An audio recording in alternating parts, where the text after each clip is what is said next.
Krakenell's on the dating mine. Is he streaming right now? All right. So we got a lot of stuff to talk about. Oh, this card is effectively almost unplayable now. On reveal, move the last enemy card played to this turn, this location. On Twitch. All right. More tokens. Players not finished Series 3 now earn 4 times the tokens than before. Cards now can be acquired in the shop in 2 different sections. Choose your cards. Series 3s have been separated to their own shop section. Instead of purchasing one Series 3 product with tokens, players can now choose one Series 3 card to unlock each month for free. So save those tokens. This is worded so poorly. The token shop. This is worded correctly. The token shop now only contains 4 in Series 5 and Ultimate variants. I don't understand why they can't say in clear English, you no longer can purchase Series 3 cards with collector tokens. Just say it.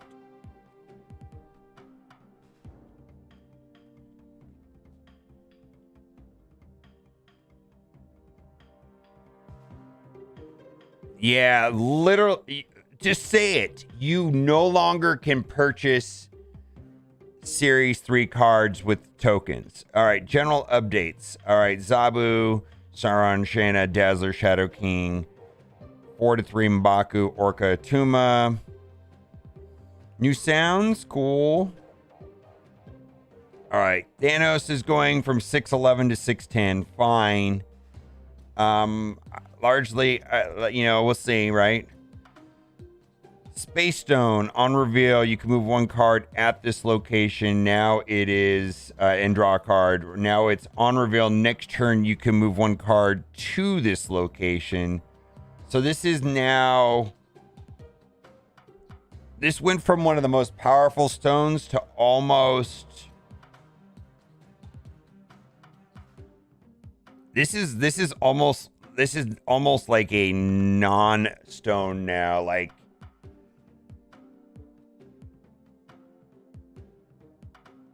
There's no buffs in these patches. There's no buffs at all. 0. So Space Stone, move 1. So this is now like a bad version of Cloak.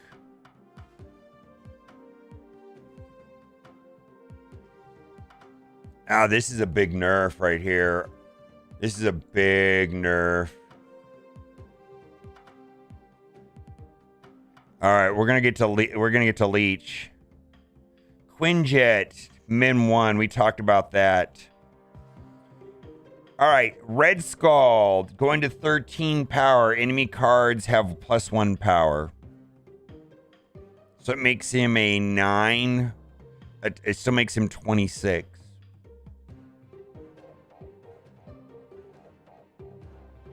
She-Hulk.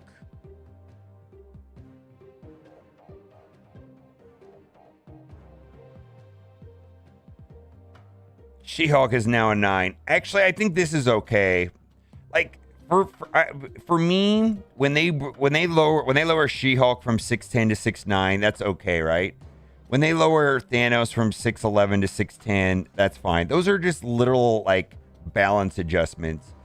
When they start rewriting the text on the cards, for me, that's the difference between a balance adjustment and a nerf. This is a balance adjustment. Thanos. Space Stone, this is a nerf. Quinjet, this is a nerf. Red Skull.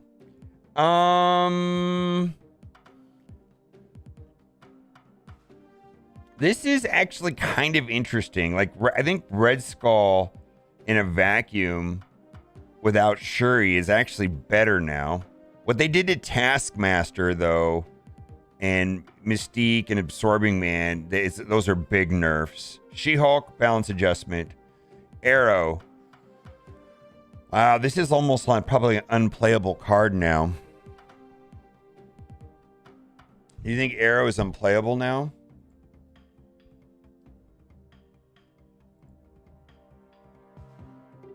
Yeah, this doesn't feel like this right here doesn't feel like this is kind of like this is nothing right here. Like a side adjustment. Yeah, this is not a nerf. This is actually in some ways better and in some ways worse, but it's probably a nerf with considering Shuri, but I don't think that's a nerf necessarily to Red Skull. I think that's fine. All right, let's read about Arrow. Oh, Arrow is a tricky card for us. Actual game balance for Arrow has been healthy. She fulfills a vital role in our game, providing interaction, especially against dangerous polarizing cards like Galactus. It's important to Arrow to be versatile and strong in order to be a widely playable tech card. We don't want her to push the majority of other 5 cards out of decks. Unfortunately, that's behavior you're seeing. Arrow can be frustrating to see, denying players the option to play their own end games. This change to seek Arrow strong where she's needed, foster more competition against 5-card cards, and out counterplay to make her more fun to play against.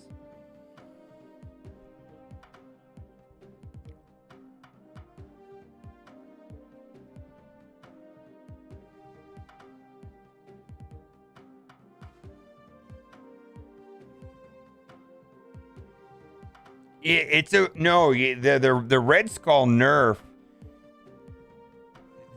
If outside of Shuri, this is not really a nerf though.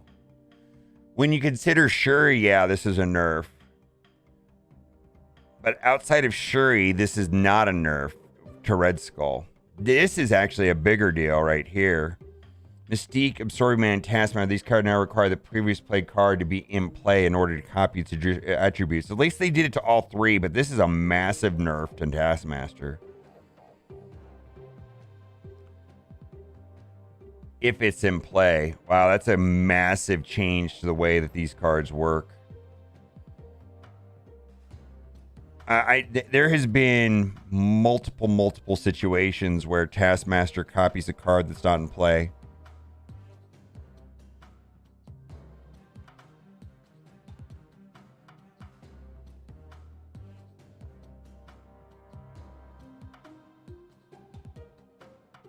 All right, so this is not a change to Morbius's function at all.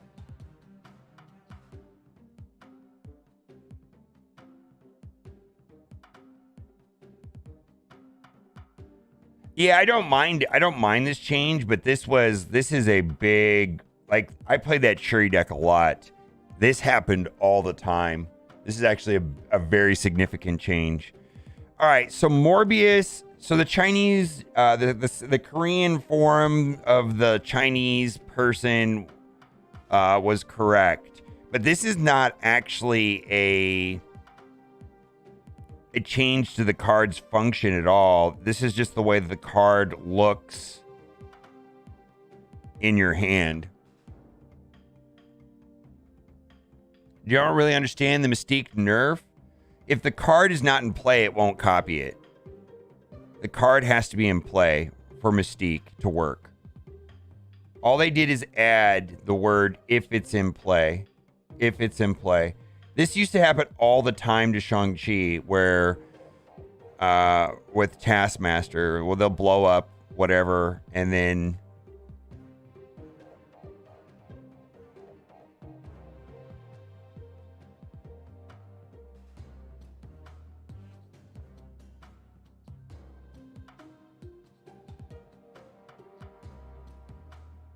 yeah, literally this Morbius and Null thing is strictly visual.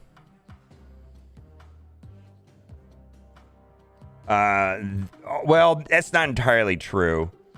The interaction with Morbius and Null with Mr. Negative now works correctly. But under normal situations, this does not change Morbius and Null at all.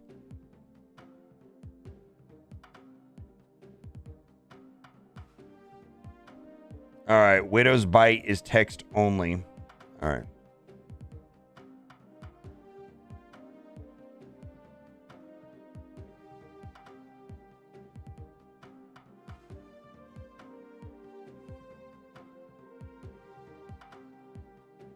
Yeah, there's no buffs at all. None. All right, bug fixes. I haven't read this yet. There's no buffs here at all. I don't understand this. I don't know why there's no buffs. Cards created by second timeline no longer retain power alterations when copied into the player's hand. Oh yeah, this was weird. Sacred timeline was weird. Fixed an issue that would cause some players who had not played for several months to updating the latest build see battle mode as locked. Can no longer see unarmed covers when toggling to view artists in the collection. Yeah, I put that in a video. Can no longer click objects that behind the retreat UI. Okay. When inbox measures a long characters no longer despair. Fixed another instant of VFX getting stuck in screen when it activates at the end of round. Now plays the correct order when an opponent retreats. Now appear collecting a card from a collector reserve. Clicking gold credits within the card detail now view. You take properly to the shop. Expansion X Nova Roma now have a text where they're featured on the carousel. Jessica Jones VX should move with her now as she moves to another location. The raft card no longer goes towards the player who did not receive the card. Fix an issue. The card description disappear when focusing on a card. Fast upgrade. Collection screen. All right. Cards that lose their ability due to leech no longer get that ability back if they're pulled back into play by another card. All right. So this was always weird. What about if they go back into your deck?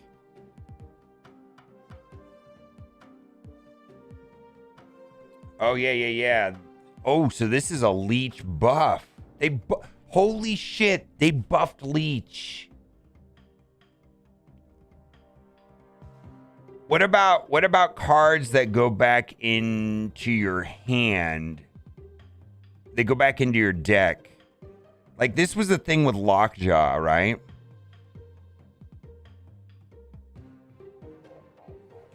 Yeah, remember like if you placed a leeched card into Lockjaw and then you redrew it, it would no longer be leeched? Is that the way it works? Is this getting changed? Red Skull, yeah, is not much of an nerf.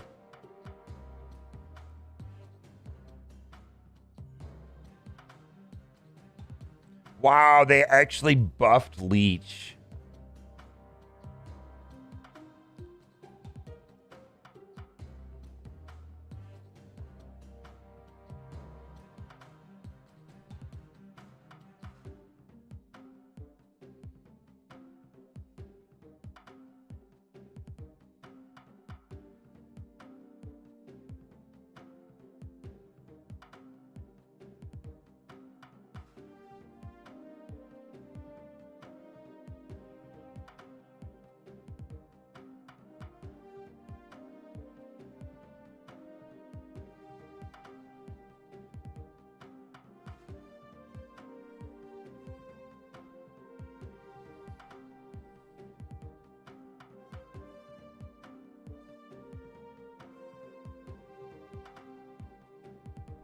Let's go to Reddit.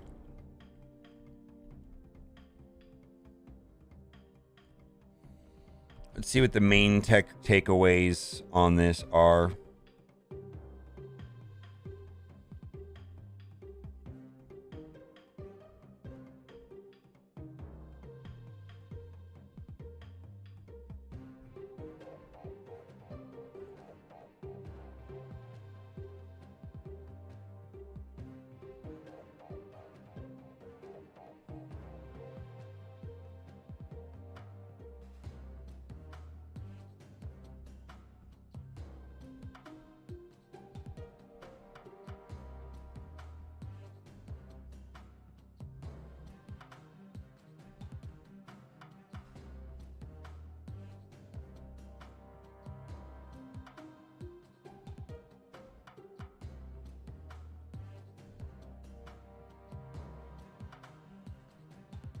No buffs, yeah.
That would have been a different way of adjusting Quinjet without altering Quinjet. Thanos Tone shouldn't be considered original deck.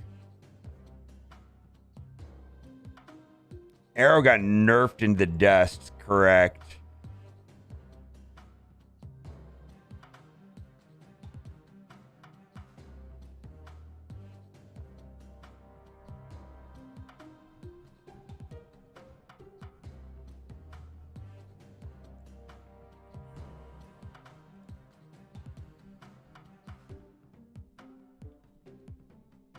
What's the next deck card people are gonna hate?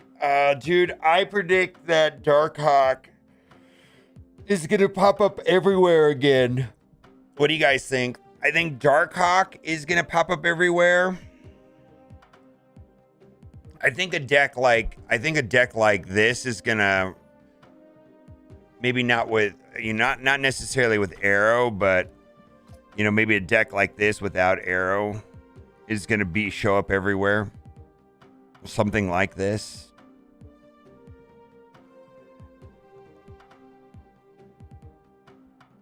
Deathwave got a pretty big nerf with She-Hulk and Arrow. But I think a deck like this might be better now. Devil Dino has seen about 5 different versions. Devil Dino used to be a 3-cost card at one point, believe it or not. Devil Dino's seen so many versions.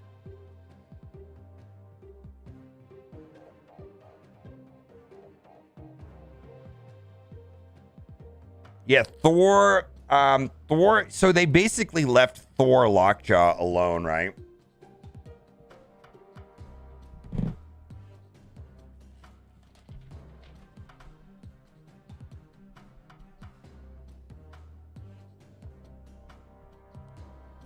Thor Lockjaw was left alone. Sandman Ramp.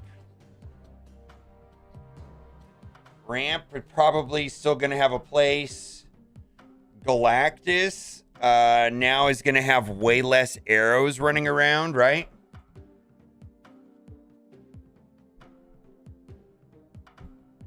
All right, let's check this Reddit out.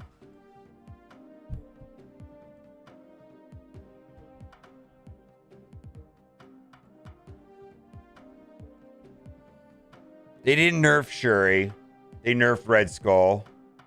They changed ability, but if you're doubling his power, this power ability was always irrelevant. Yeah. Space Out Quinjet got big nerfs. No more Moon Girl, Demon, Quinjet shenanigans. Quinjet Number 1. Space Now is more of a move card to that guy's not from. Swordman won't copy a card that's been destroyed. Ching Shuri Stock Rising. Arrow only move the last card played in your opponent that turn. Good against Galactus and in Salmon decks. I don't know if it'll be that good in it for other things. Correct. She-Hulk. This She-Hulk thing doesn't bother me, actually. Null no longer screwed over by Mr. Negative. Cole. Arrow stock filing and not the worst possible nuke, but she put pretty bad. Yeah, I think she got nerfed almost into the ground. They should have made it sure she moved cards in the order they were played. I agree with this also. They also say they don't like people holding cards and make explosive turn 6 hip, so I guess we know that there's no leech nerf. In fact, there's a leech buff. Yes. Yep.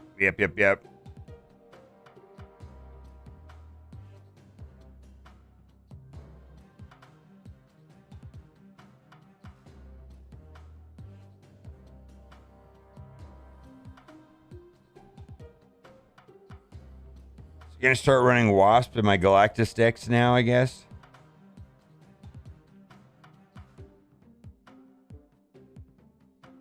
Yeah, Galactus actually could be a lot stronger now.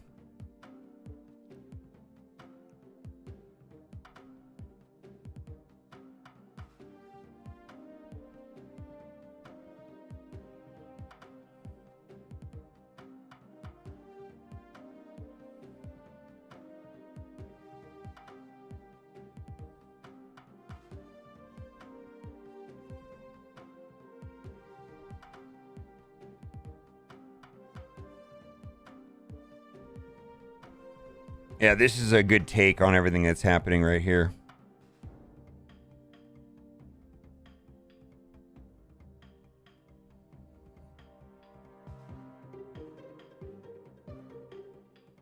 They technically buffed leech. They technically buffed leech.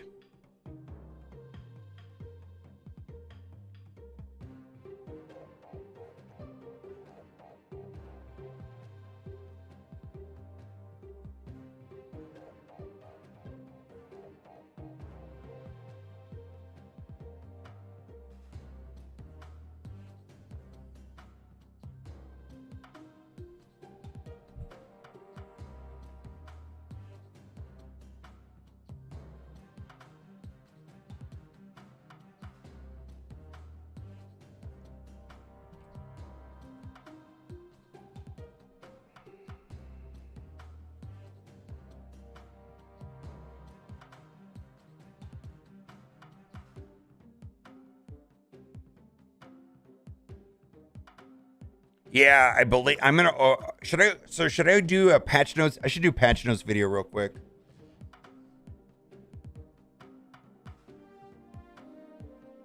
Yeah, and then we're gonna open up these 64. We're gonna open up these 64 boxes. I got 64 boxes to open.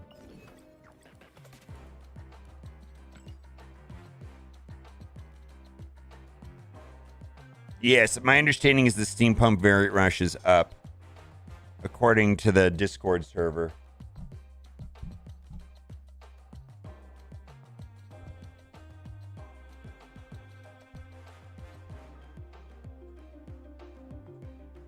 Yeah, but Leech was always this way. You understand Leech has been in the game forever, right?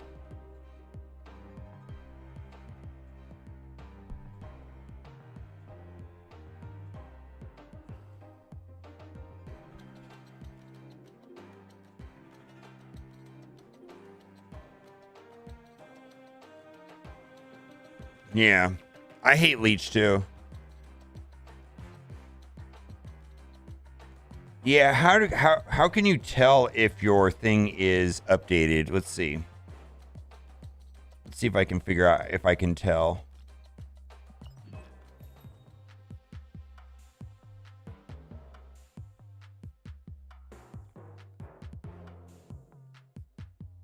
Oh, look at that. Choose your card. So yeah, that you should. Oh, look at that. I can claim M'Baku.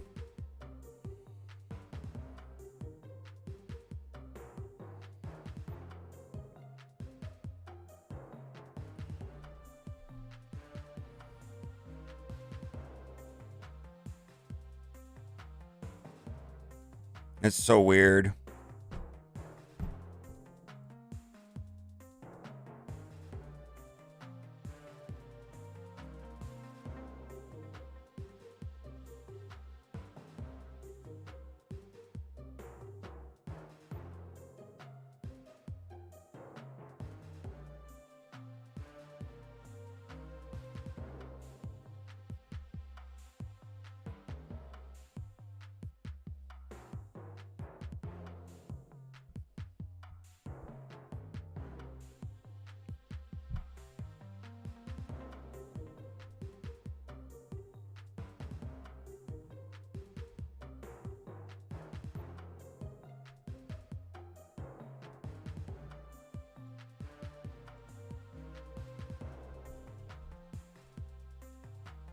I'm a little sick still.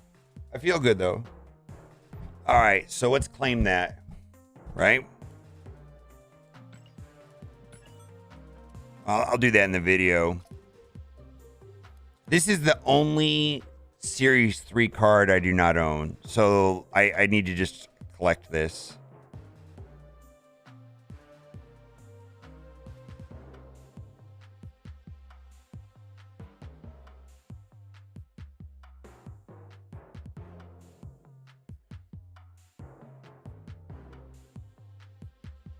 You can buy one for 1,000 tokens. Where?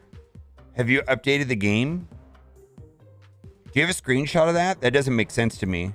My understanding is that Series 3 cards should not be available anywhere. I actually don't understand.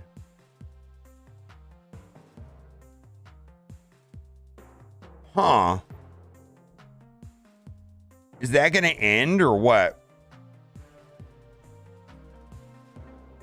show me what it looks. Steve, send me a screenshot of that real quick, and then because I'm curious.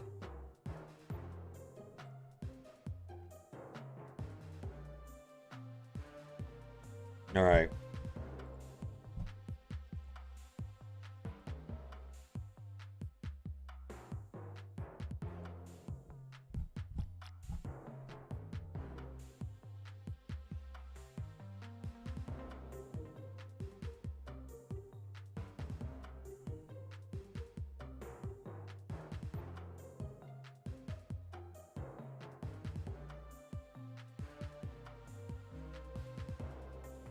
It seems weird. I don't understand what's going on. They said explicitly that Series 3 wouldn't be for purchase anymore. I wonder if it's going to reset in 3 hours and be gone forever.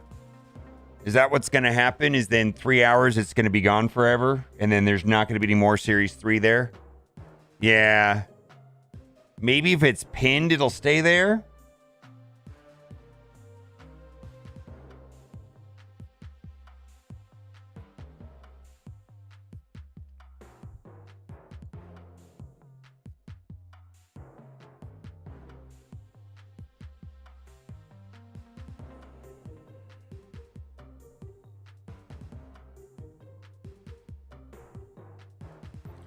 All right, we've got some controversial nerfs, and some people are going to be happy, some people are going to be unhappy. The one thing I think that we could all agree upon is that there's no buffs. Where are they going to buff anything? If they're going to nerf 6 cards, why aren't they going to buff anything at all? So we're going to go over the patch notes, and I think there's going to be some other decks that are left intact. I still think there's going to be a strong place in the game for Darkhawk and Devil Dino. I think Thor Lockjaw is largely left in place, as well as like a Sandman Electro ramp deck and Galactus. And technically, in these patch notes, Leech got a buff. So we're going to go over all of this right now. More tokens. Players who have not finished Series 3 will now earn 4x more tokens than before. So in place of the normal spot where you would get 100 collector tokens, now it'll give you a random amount anywhere from 200 to 600, effectively being 400, being 4 times more. However, Series 3 cards will not be purchasable for 1,000 collector tokens. Now, what's interesting is that there's a new part in the shop right now where you can collect a single Series 3 card per season, and this rotates every 8 hours. You can get it claimed. This is the only card that I have that is not Series 3 complete. But also, there still appears for now, for people that have pinned a Series 3 card, or there's a card in the location right now, my best guess is that at the next reset, which happens in 3 hours, Series 3 cards will no longer show up here for 1,000 collector tokens. Let's read the patch notes. Explains it a little better right here. Shop update cards now can be acquired from the shop in 2 different sections. Choose your card, a single Series 3 card separated into their own shop. Instead of purchasing 1 Series 3 card with tokens, players can now only choose 1 Series 3 card to unlock each month for free and basically lose the ability to purchase them for 1,000 tokens. Although it's showing up there now, but my guess is that in the next 3 hours, that'll disappear. So save those tokens for Series 4 and 5. Well, you have to. You don't even have an option. That's what you're going to do. The token shop. The token shop now only contains Series 4, 5, and Ultimate variants. Okay. So cards in the drop. Zabu, Sharon, Shanna, Dazzler, Shadow King, all going from 5 to 4. Going from 4 to 3 is M'Baku, Orca, and Atuma. So that's why M'Baku is the only card that I do not have in Series 3. And so he is showing up right now inside of my... I can do it right here and claim him. Anyways, new audio for THANOS, Nimrod, Master Mold, Teenage Warhead, Morag, and Bar Sinister. That's called Balance Update. Okay. So Thanos was 6'8". They buffed him to 6'11", and they dropped him back to 6'10". Fine. It seemed shocking that they moved him up. They wanted to make Thanos more important. Of course, the real value of Thanos is in the stone. So this is a massive change right here to Space Stone. Space Stone had the ability to move one card to another location, which was super helpful with Lockjaw, super helpful with flooded locations or locations where you couldn't play cards. Now it's kind of like a weird version of Cloak. It's basically on turn you can move one card to this location. So they changed it from you can move one card at this location to this location and draw a card. So that is a massive nerf, in my opinion, to the Space Stone, because one of the beautiful things about Thanos is that Thanos decks could get into those hard to reach locations and they could go wide. But I think the main thing that the Space Stone was being used for was, frankly, Lockjaw. So that puts a big damper on Lockjaw. All right, Quinjet now reduces cost to a minimum of 1. Now, so that now is in alignment with consistency with Zabu and Sarah. And so this is a direct nerf to the Thanos Lockjaw deck. I'm not sure why they did it this way, because this now, dampers, a lot of other decks, right? Like the Moon Girl deck with Devil Dino, where you're trying to take advantage of Hood, or a Zoo deck, where a lot of people felt that they could have just made the wording of Thanos so that those stones started in the deck, and so that they did not get the benefit of Quinjet. So instead of just directly going after the negative interaction with Quinjet and Thanos, they kind of heavy-handedly nerfed Quinjet across the board. So they talk about it later. Cost reduction is powerful, and Quinjet was one of very few cards capable of reducing multiple cards' energy to 0. Enjoy this interaction in some cases, such as the Hood Demon. Ultimately, it creates an ongoing risk for future design space, as well as fueling the dominant Thanos deck of today. This should be a meaningful net reduction in strength to Thanos deck across the board. Yeah, you won't play Quinjet in that deck at all. All right, Red Skull. So in a vacuum, this is not necessarily a nerf to Red Skull. If you're not playing him with Shuri. Red Skull is going from 515 to 513, effectively making him a 26 power card when he's doubled by Shuri. However, the negative effect of Red Skull, enemy cards at this location have a +1 power. So before, if you played like Red Skull and he wasn't zeroed out and he wasn't buffed by Shuri into a full lane, he basically was a 5-cost card for 7 power. Now he is going to be a 5-cost card for 9 power. So in some ways, this is not really a nerf. It is a nerf when he's paired up with Shuri. It is a nerf when he's paired up with Zero or Sauron. But individually, he's now a better card. Like if you're just playing him without those synergies with those other 2 cards I mentioned. That's interesting. I think that the interactions with Taskmaster, which we're going to read right here, is going to be more negatively impactful against the Shuri Red Skull deck. All right, so the change was significantly aimed at reducing the strength of Red Skull and Shuri. Taskmaster, outside of those interactions, the change is mostly a buff. Correct. All right, She-Hulk. So this is a balance adjustment. She's going from 6'10 to 6'9. I'm fine with that. That is she's a very powerful card. And that's, I don't really understand why they're nerfing cards without buffing cards, but that's another situation. Arrow. This one I don't really understand. I do think that Arrow needed adjustment, but I'm not sure that this is going to be... She might not be playable anymore. Galactus decks now can just play like Wasp and gets around Arrow altogether. On reveal, move all enemy cards play this turn to this location. Now she's going to be 5'8". On reveal, move the last enemy card played this turn to this location. I just don't know why they couldn't have made it not random and made the movement in order of played so that there would be counterplay. We will see. I actually think this is a pretty heavy-handed, in my opinion. Like, I'm not sure if Arrow is going to be nearly as useful, which, she was a problematic card. We'll see. I'm sure there's a lot of opinions on Arrow, but she's not going to function the same way For the longest time, I kind of felt she was probably the most powerful Series 3 card. Not true anymore.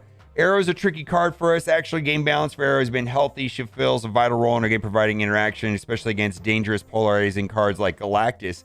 I just don't understand. A Galactus player now can just run Wasp and play Wasp and Galactus on the same turn. It's important for Arrow to be versatile as strong in order to be a widely playable tech card. We don't want her pushing the majority of other 5 cards out of decks. Unfortunately, that's how this behavior we're seeing. Arrow can be frustrating to see, denying players the option to play their own end games. I agree. This change keeps the Seek Arrow strong where she's needed, foster more competition against 5-cost cards, and counterplay to make her more fun to play against. Okay, so this next one is a pretty massive nerf to a Taskmaster, but it also is going to affect Mystique, Absorbing Man, and Taskmaster. Basically, these cards will no longer work with cards that are out of play. So this was something that happened all the time with Taskmaster, where like Shang-Chi would blow up your 30 power Red Skull, and then Taskmaster would still copy the destroyed Red Skull. So that will no longer work. On reveal, if the card you played here has ongoing copy of its text, if it's in play, I think this is a logical thing to do, but this is a big nerf to Taskmaster and a huge buff to, let's say, Shang-Chi. Okay, Morbius. So the next 2 adjustments for Morbius and Null are not really changes at all.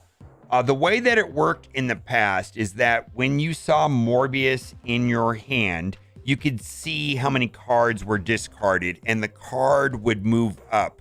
And when you played it, you would see the number, which is different than, let's say, Devil Dino. Like when you have Devil Dino in your hand, you see the 3, and then you have to calculate it yourself. Well, that's how it's going to be with Morbius. You're going to have to calculate it itself. And so this creates for a better interaction with a card like Mr. Negative, which you wouldn't necessarily use with Morbius, but I know a lot of people wanted to use Null with Mr. Negative. So what are they doing to Morbius?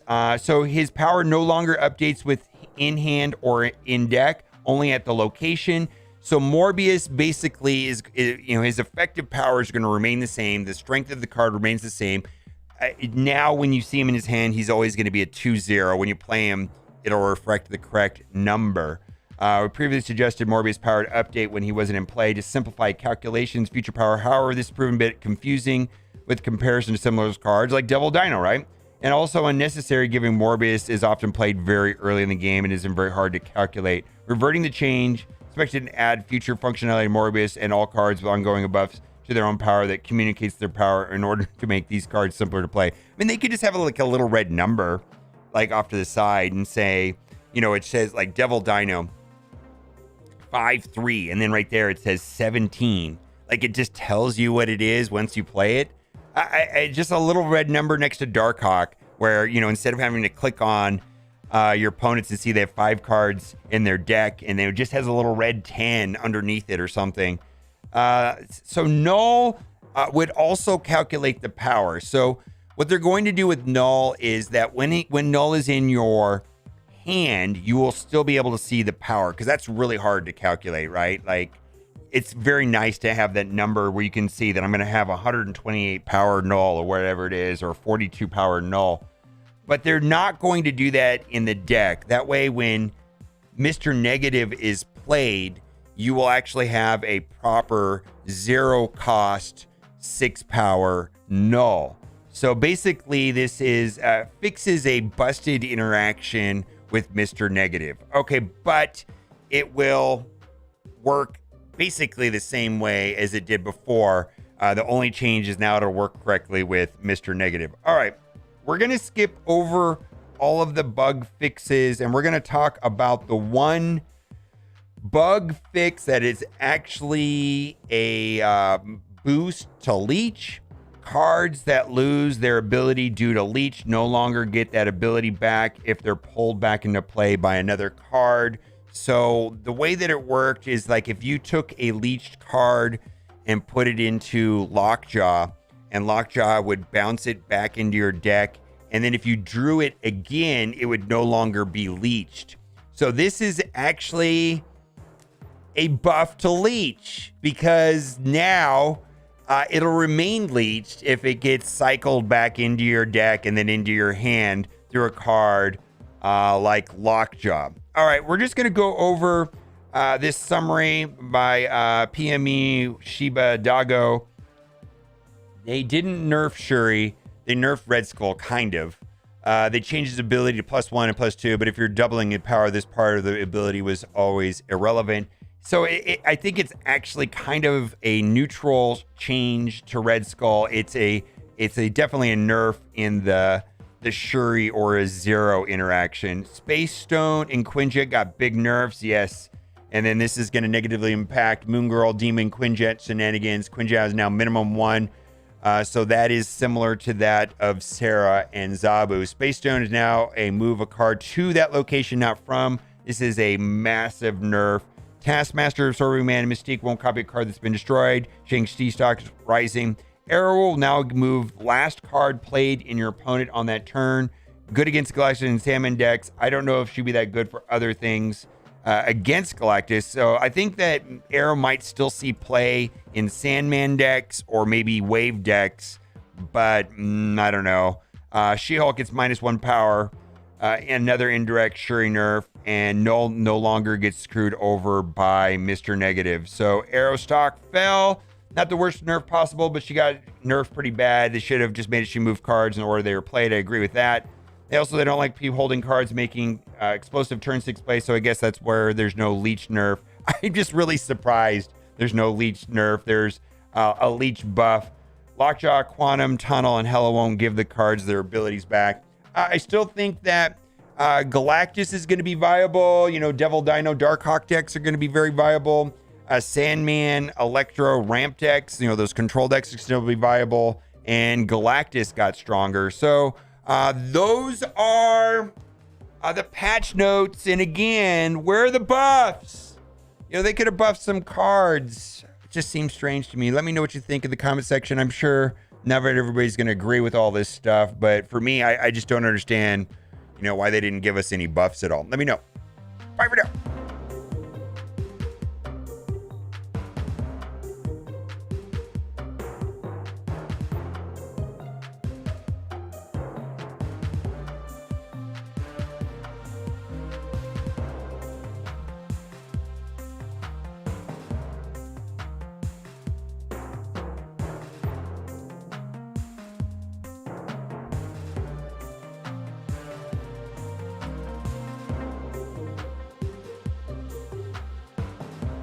All right, I got to make my other video live, hon.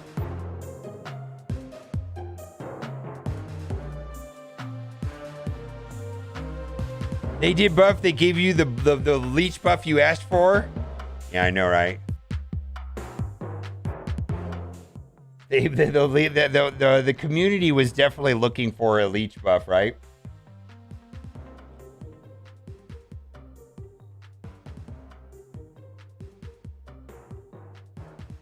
My understanding is the variants are released.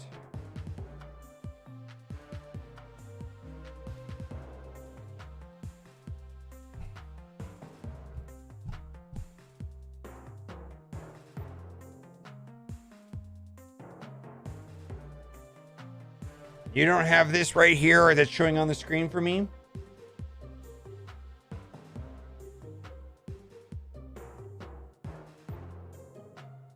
Buffs will, Gary O'Connor, I think that's a reasonable take. I think that they would prefer to do incremental changes and see how it goes. I feel like, okay, so leech buff.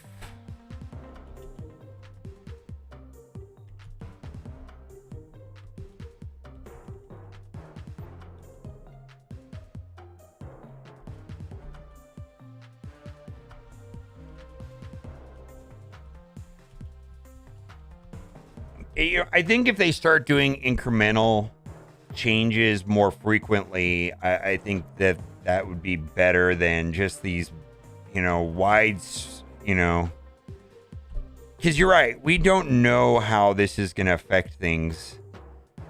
And if they switch too many things at once rather than more frequent incremental changes, right? I think that's what you're trying to say. And I agree with that. Absolutely.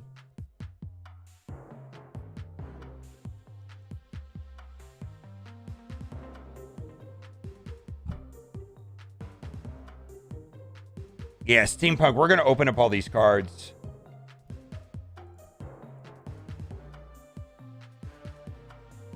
Did Darkhawk get a buff? No. They didn't buff anything other than Leech.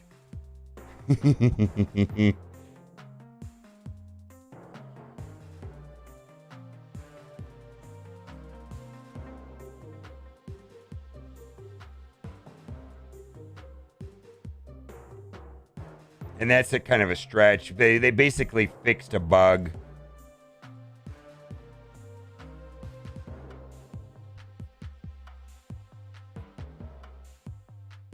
I'll give you a link to the video. Hold on.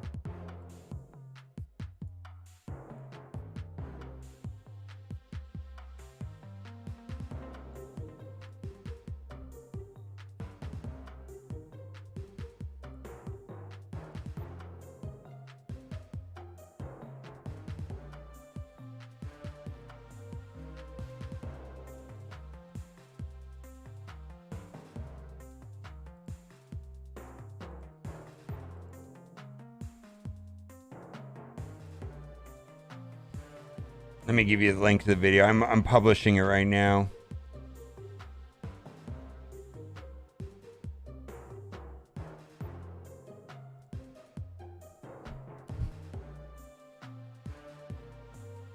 They touched only Space Stone.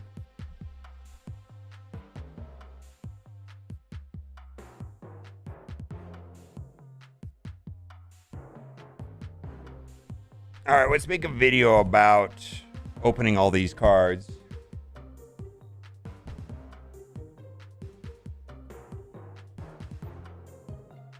Vision seems like a viable replacement for Arrow. It's a very different card.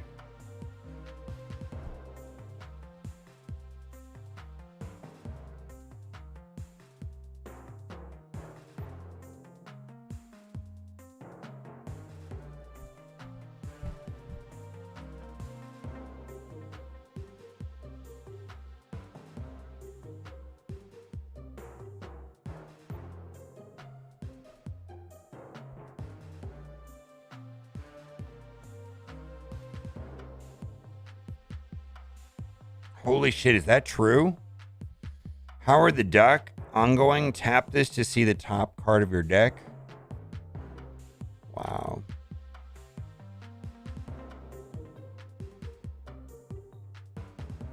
Hi, Evolutionary. Is this going to be a big bad right here?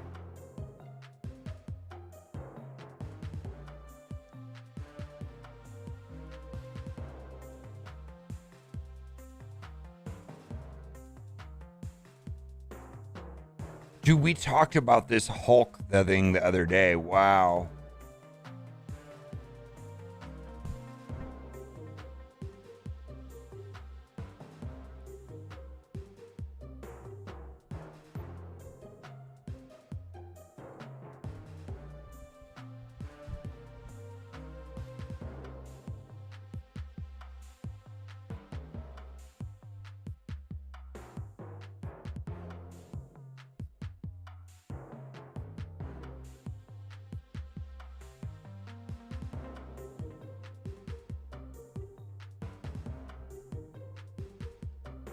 Nebula.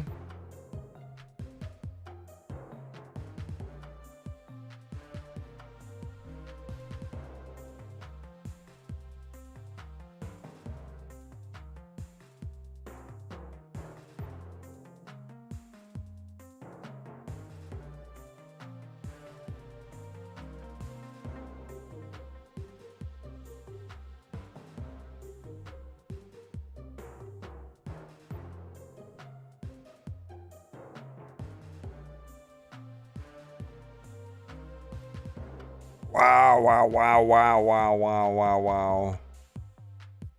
Wow, wow, wow, wow.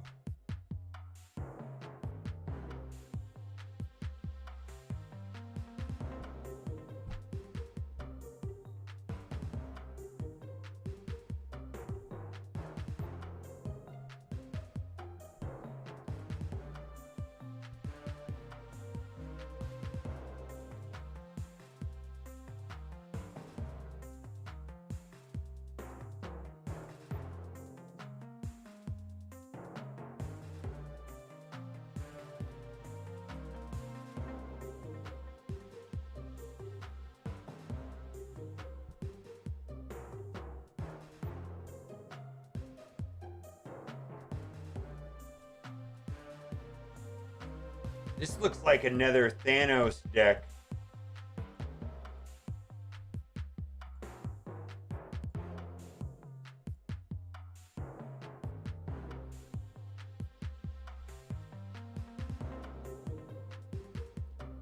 The actual function of Morbius has not changed whatsoever. It's visual only. And the only gameplay interaction that is technically changed with Morbius is a more favorable interaction with Morbius and Mr. Negative. It's strictly visual. Does that make sense? Matt? Morbius has not changed at all, other than the visual power of the card no longer shows while it's in your hand. Yeah, it's not different. It's just visually. It won't have the boost while it's in your hand, which was fucking up Mr. Negative. Yeah, this is real right here. This is a I expect this guy to be. What do you think? Do you think this is gonna be a big bad like Thanos and King, right? High Evolutionary. At the start of the game, unlock the secret ability of all your cards with no abilities. So you do the math in your head, yeah.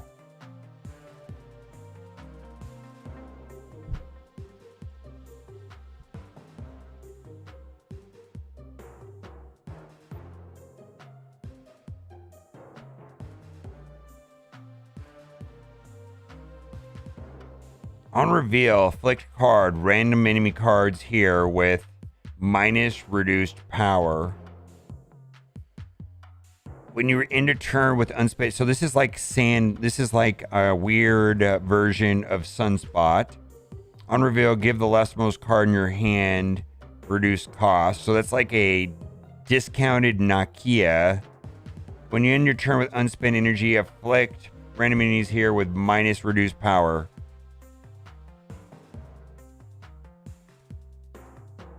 Evolve the thing. Inflict a random... Wow, this looks powerful, right? How is this not going to be busted?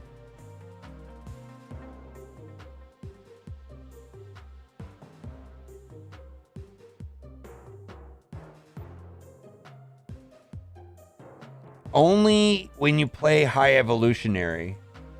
At the start of the game, unlock the secret ability of your cards with no ability. So this is going to be like a Thanos type thing.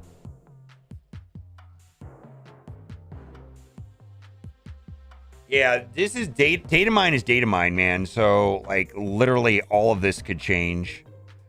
They change these numbers all the time. Let's open up some cards. What's the secret? Right here. Here, I'll give you the link.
Hold on, let me read chat real quick.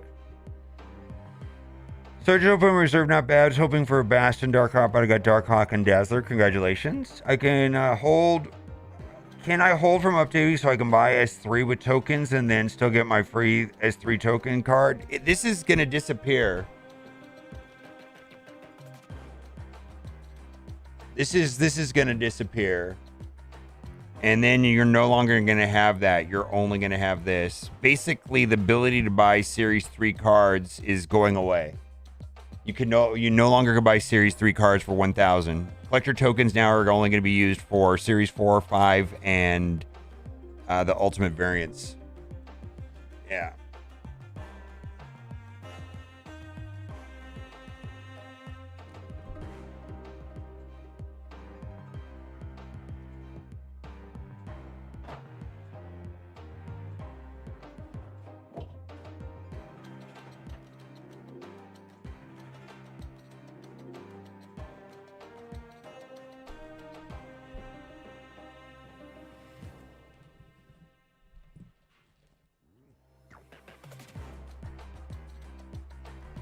Is there a reason? Monies.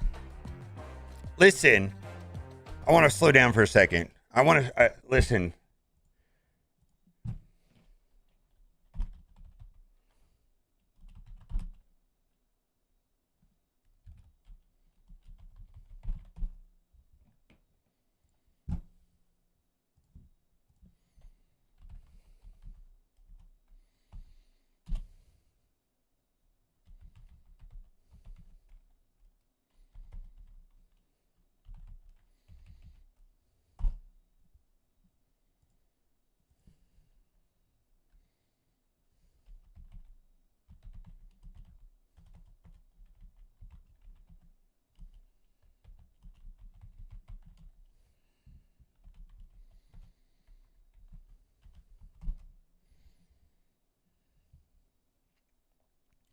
All right. So, about these changes happening to Marvel Snap, let me paint a picture for you. Genshin Impact did $1 billion in the first 6 months that came out. That is $200 million a month. Hearthstone averages last year $401 million. That is over $30 million a month. Now, can we compare Genshin numbers and Hearthstone numbers to Marvel Snap?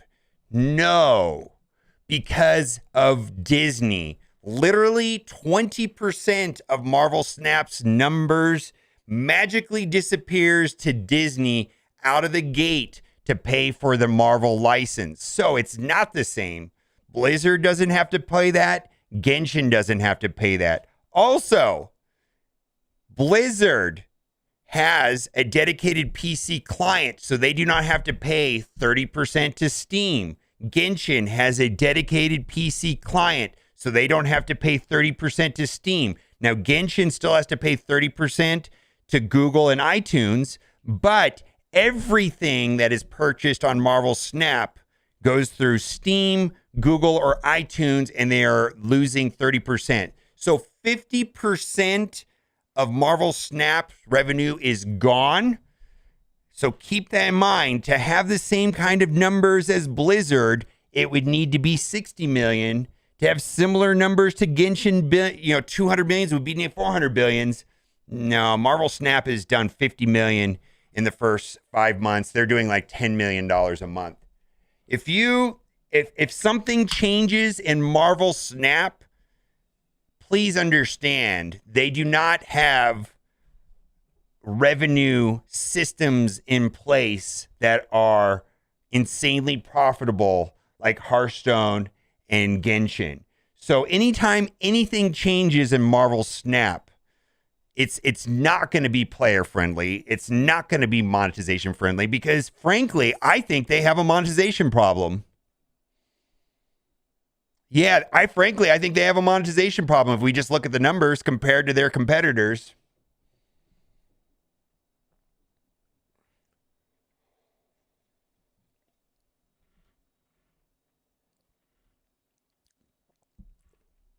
I'm just saying, like, if you think things are like, if you're going, why do they do this to Series 3? Money. Dude, they're Newverse, which is a division of TikTok, gave them $30 million up front. Then it paid for a fuck ton of advertising. The first couple months that Snap was out, there was advertisements everywhere. Dude, they want their money back. $30 million is not nothing. They put up $30 million and they probably spent another $30 million on advertisement. Easy. They're probably out the pocket $60 million.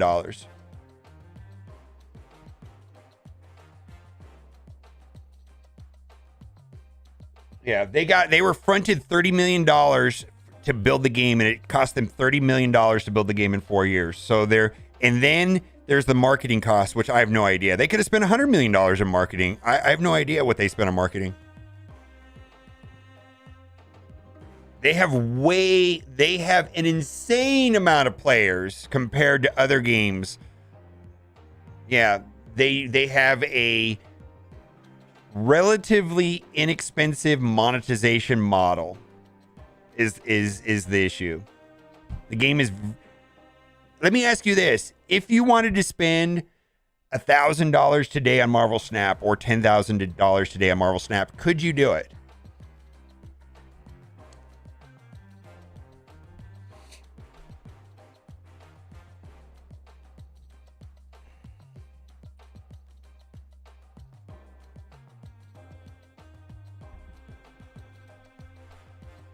Not really.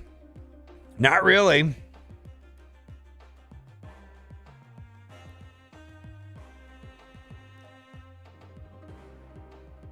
A series dropped at him.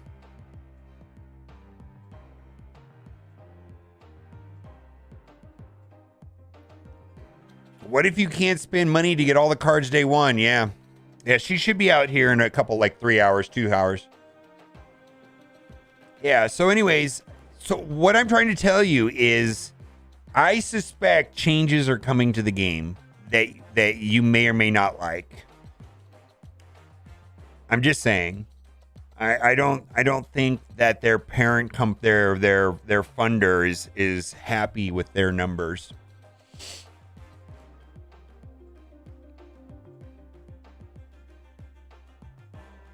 Yeah, but monetization in both Marvel Strike Force and in Galaxy of Heroes was very different. Literally, if you walked in the first day of the first year of both Galaxy of Heroes and Marvel Strike Force, you could have bought as many premium premium orbs as you wanted and as many chromium packs as you wanted. You could literally drop $1,000 on day one and just see what happens.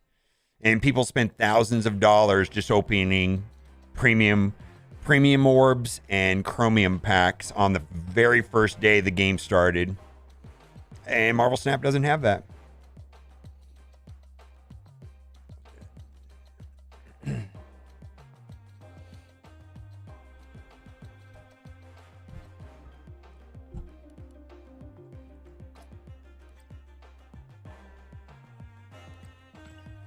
Oh, I don't want to do that.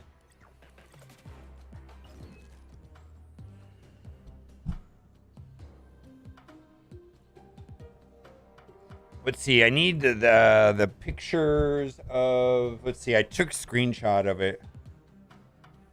Yeah. Right now they're worried about.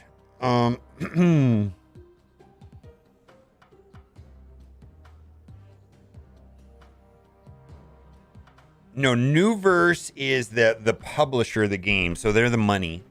And Newverse is owned by ByteDance, which also owns TikTok.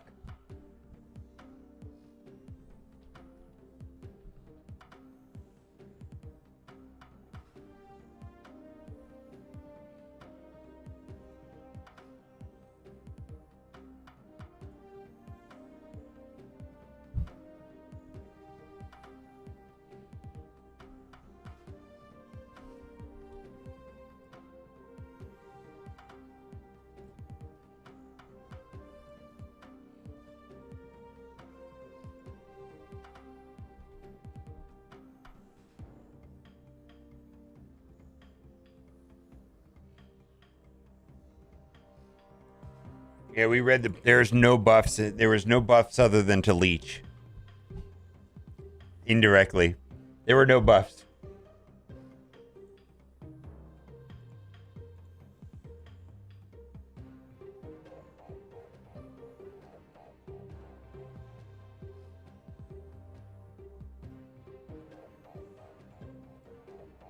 All right, and then let's see. Series drop.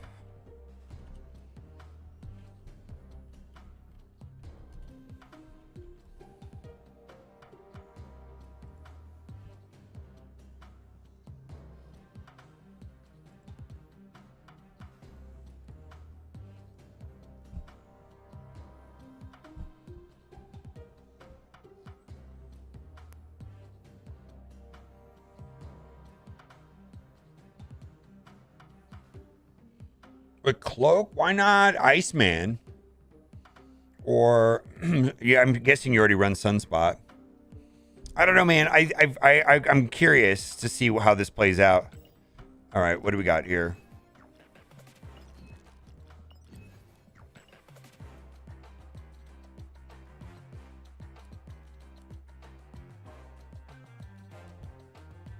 Ooh, boy, I've got 64 collector reserves to open. And why am I opening now? Well, there was a series drop. And so I'm looking to get some of these cards. M'Baku is the only series 3 card I do not have. And then we've got some other cards. Maybe Shanna, Shadow King, Dazzler would be interesting. I'm not sure if I'm too excited about that. But more importantly than that, I think, is I'm looking for this special steampunk variants. Plus, I just need to open them. I wanted to make a video. And the main thing is make sure that you have the game files updated. If you have the game files updated, you will see this right here where it says choose your card, get 1 series 3 card of your choice each season. If you do not have that, then you have not updated the game, and you want to make sure you update the game before you open anything.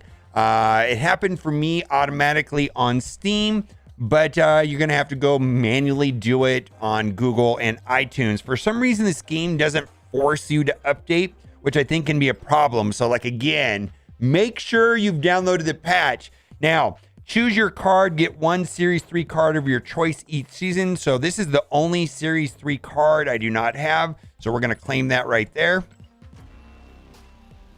Oh, we got M'Baku. All right, and then this is gone. It says 1 week, 6 days. All right, we'll come back for another season. Well, we're gonna have to wait for another patch or something like that. Now let's go open up these boxes, and hopefully we get some steampunk variants. Hopefully we get some collector tokens. Hopefully we get a lot of goodies. I actually am mostly looking for variants. Let's see how this goes. Let's open this one right here. Collector tokens. All right. Steam powered. Probably titles are my least interesting thing at all. 400 credits. I need lots of credits. That's my main bottleneck. 600 collector tokens. Let's go. Then I'll be able to buy Teenage Warhead, I guess. More collector tokens. All right.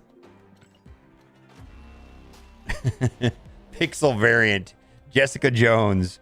Boo. Actually, I don't mind the pixel variants when they're like meme cards. Like, I actually run like the pixel Professor X and Green Goblin, and if like Spider-Man, I'd probably run. You know, the cards that annoy your opponent. I like to run the pixel variants. But Jessica Jones, you know, that is. I guess the only upside to that is one less pixel that I never have to open again. Right? You got to get them all.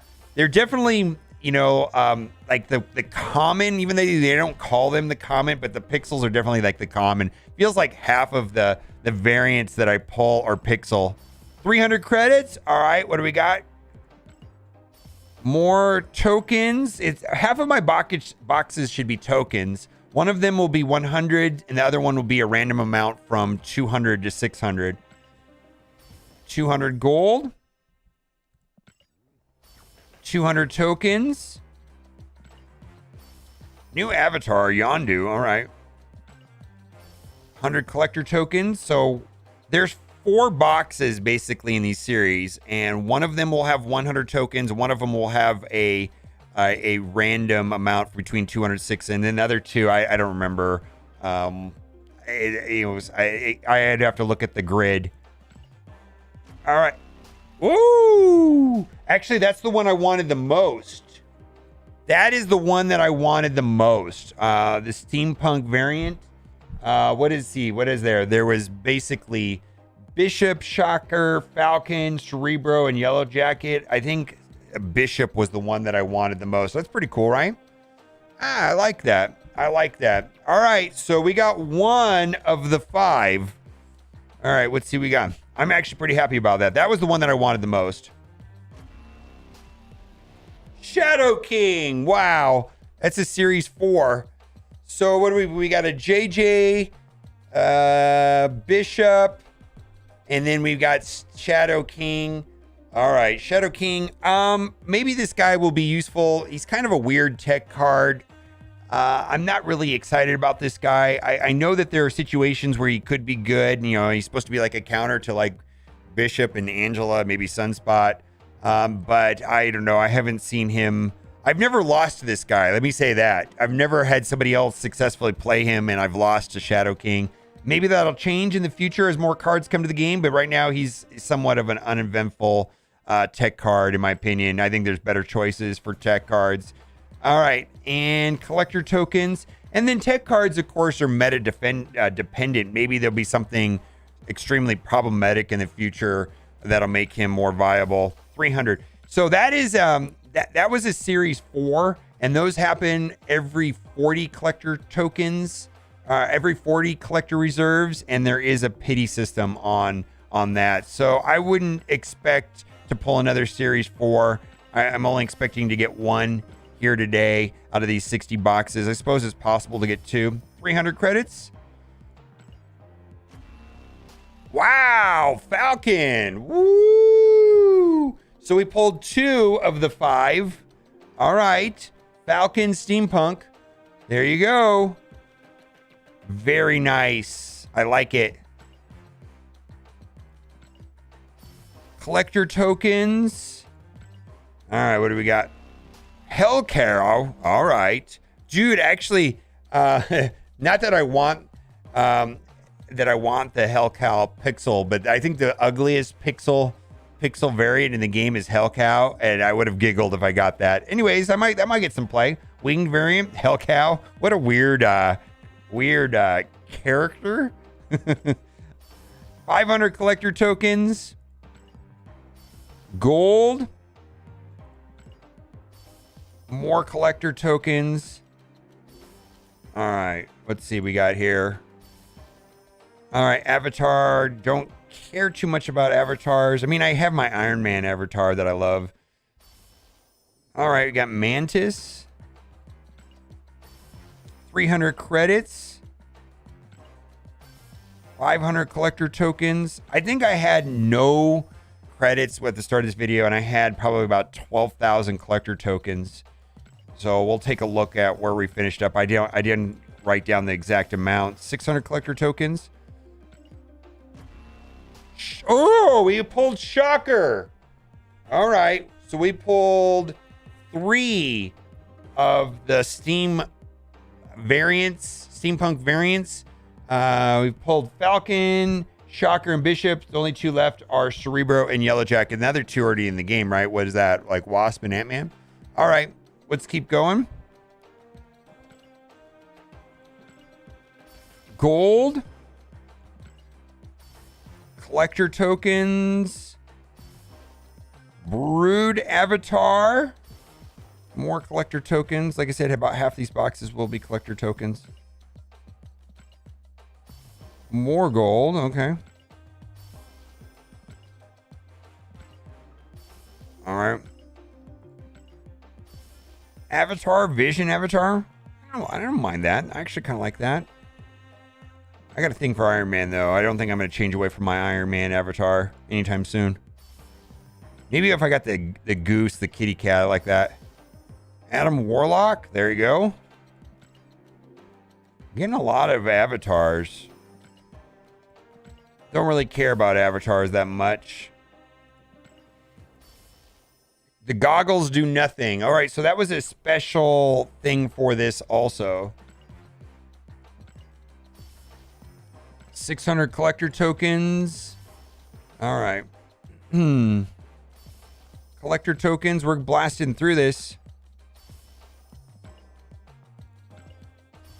300 credits. This is my first game, so go easy. Wow. Yellow Jacket. Wow. So we've pulled all but Cerebro. All of them. Okay. We pulled all of them so far but Cerebro.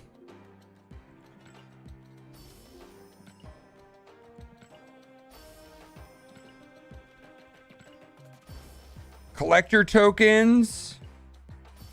Gold. All right, got a Crossbones avatar. And this is the very last one. Oh, wait. Is it making me wait? What's going on? It's the very last one. Something went wrong. Come back in a few minutes. Uh-oh, maybe I need to restart it. All right, so I got about 2,300 credits. And then as far as collector tokens go, let's go to full screen here. And yeah, I had about 12,000. Now I've got 20,000 collector tokens, and I was able to get all but one of the steampunk. Maybe I've already collected that one or something like that. But we also pulled a Jessica Jones, and we also pulled a what was it, Hell Cow, and then we also got Shadow King, and then I got, of course, M'Baku for free. Are you looking forward to these steampunks? I don't know. I kind of liking variants a lot more and more in the game, and so to get all but Cerebro is kind of a big deal. All right, bye for now.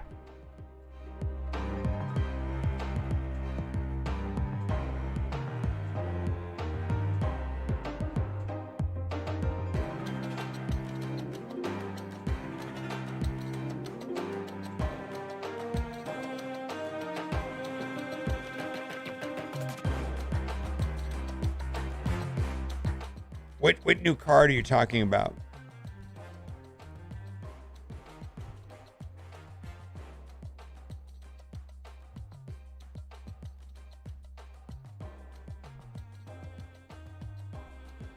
I'm going to restart my app because I don't know why it's erroring out like that.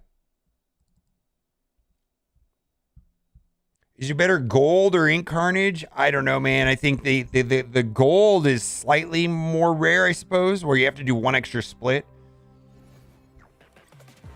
Yeah, it basically errored out. New series for the card? No. The new Series 5 won't be showing up until 2 hours and 9 minutes.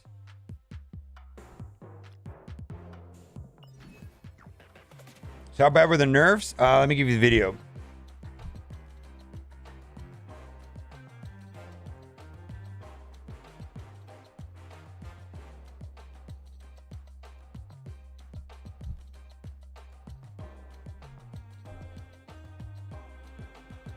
Should I spend 1K tokens on the last Series 3 card in the shop? If you want to. Is it a card you want?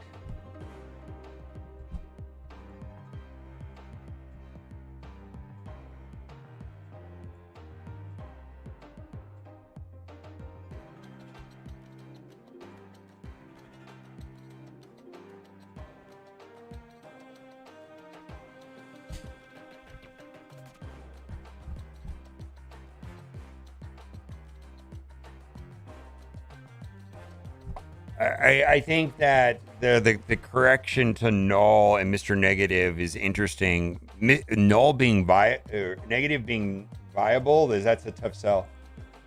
Mr. Negative is very temperamental card.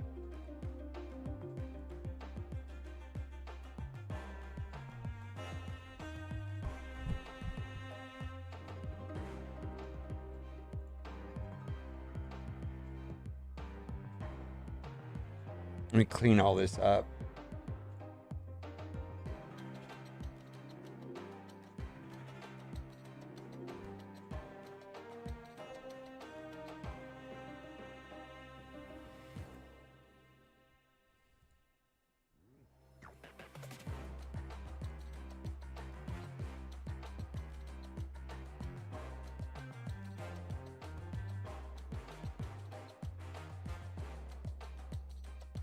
All right. Let's upload that video. How many did I open? 60.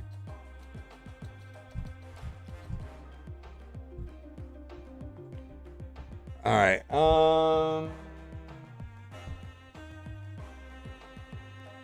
Try the new arrow. I think that Thor Lockjaw is going to be good. Sandman Ramp, Galactus. I think the Darkhawk Dino decks are going to be good. Largely, those decks don't depend on those cards that were nerfed, is what I'm saying.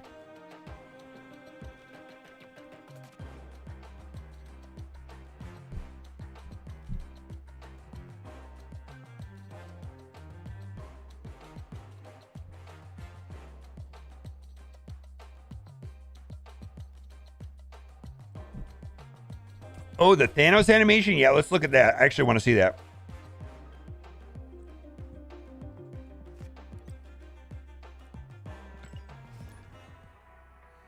Yeah, this deck I need to change, of course. We got to yank Quinjet out. There it is right there. What did he say? I didn't hear what he said.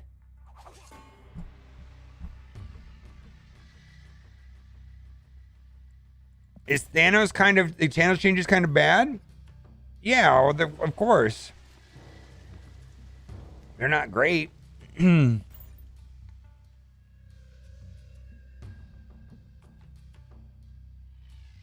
Thanos, I think the interactions with Quinjet and Lockjaw have been drastically changed, which to a large degree was this Space Stone weirdness, right?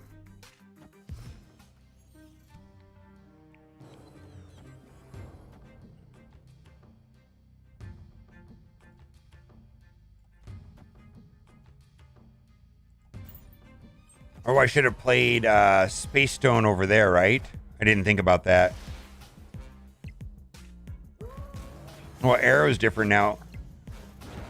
Should have played Space Stone over here. I wasn't thinking, though. Leech? All right.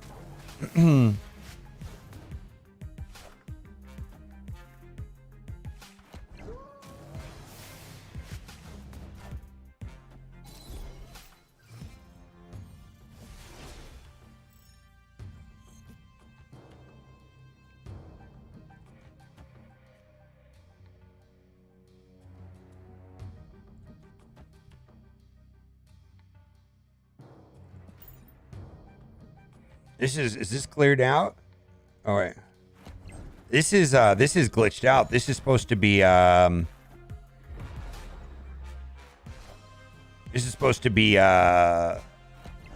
Devil Dino, right? Oof. Oof. Oof.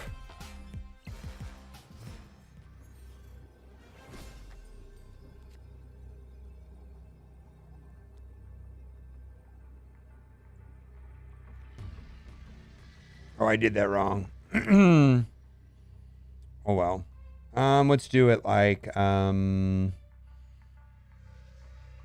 really wanted to move what's his face over, but whatever.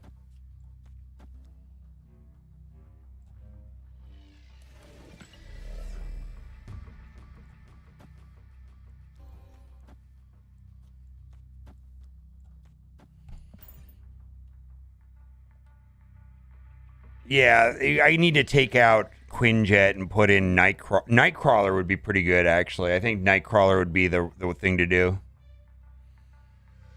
And actually, I think Arrow probably can get pulled out and put in like Magneto instead of Arrow. What do you think?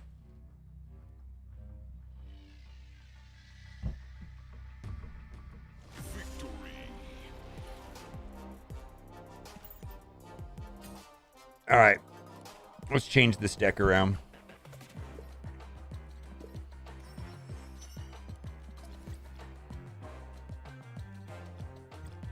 Iron Fist instead of Jet? I think I want to put in Nightcrawler.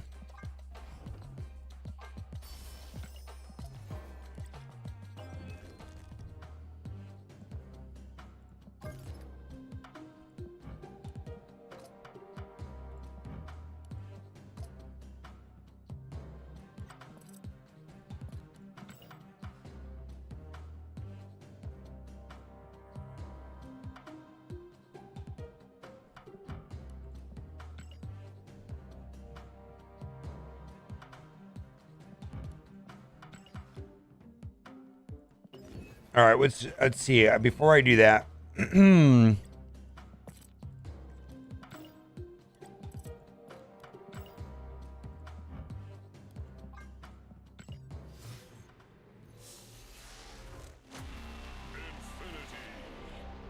M'Baku would even be better. Yeah, M'Baku might be the way to go.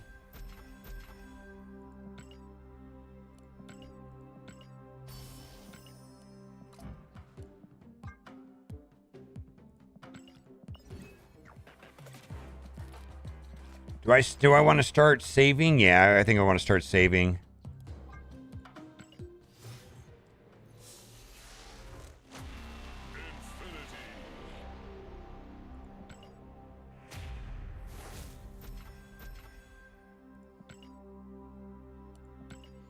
Do I want to open up these collector reserves?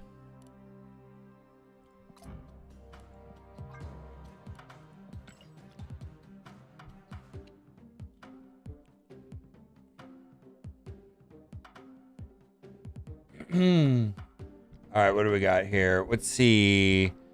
Opening 60 collector reserves.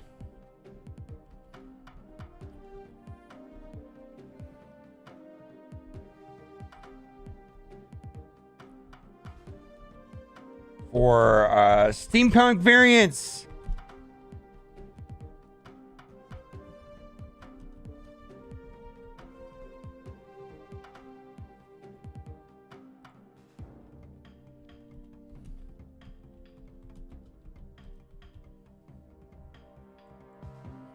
All right, let's get this uploaded.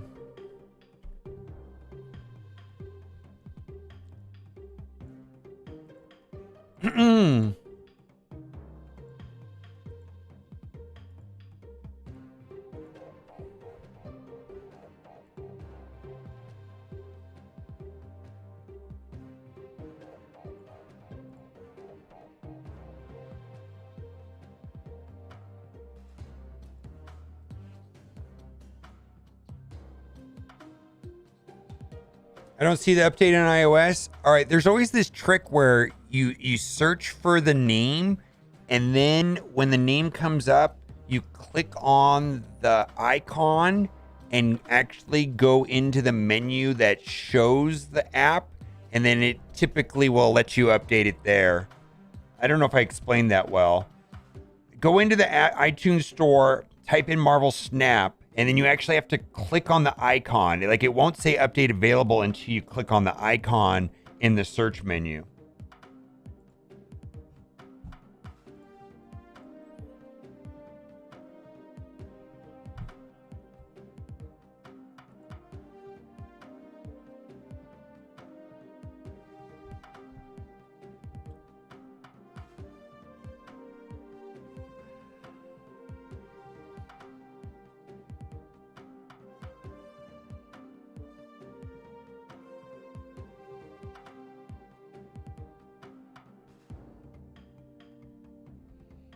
Here you go. Here's the...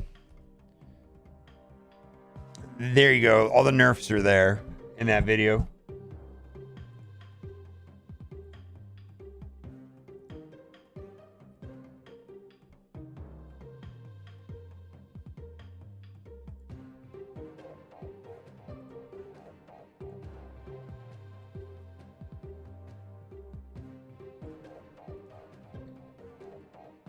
How long can you go without updating? I don't know.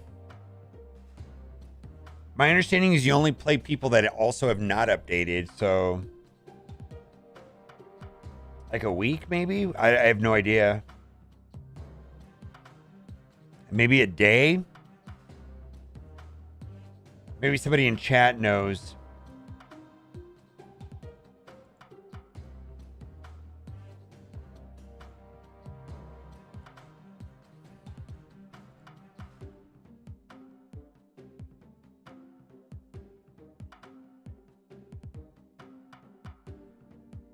Typically, I mean, I feel like I feel like they've done their job. I'm running Doom and Magneto.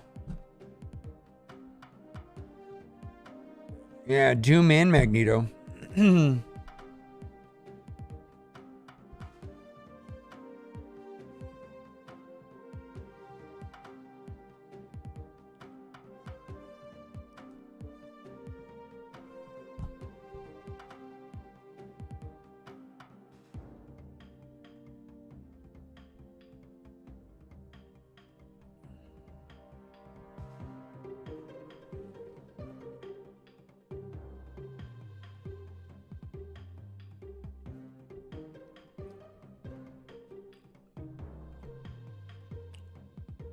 You know what I'm curious?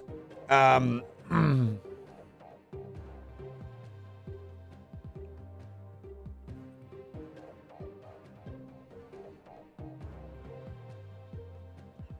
okay, I don't know.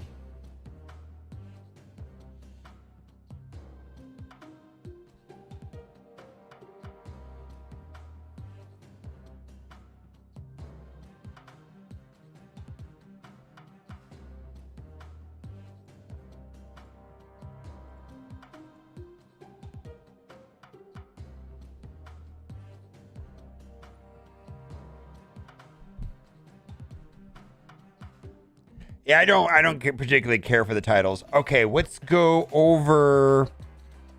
All right, I got the video up.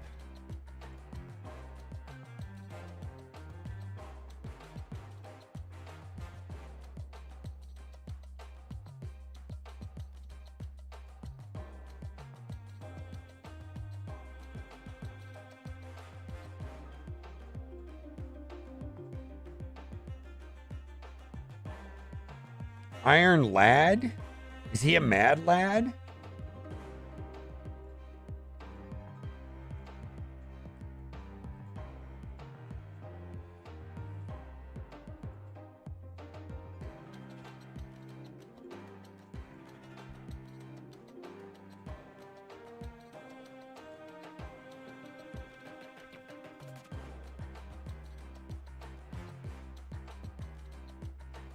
What changed with Leech? The way that cards remove text when they get thrown into your deck has been removed. So if you put a Leech card into Lockjaw and it disappeared into your deck and you redrew it, it would be unleashed. Well, that doesn't happen anymore. It's effectively a Leech buff.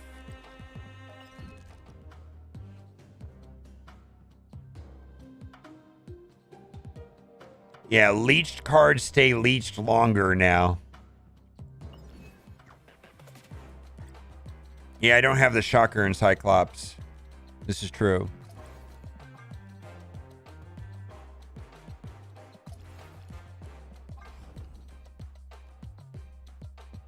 Nimrod, all right. What happened? Right here.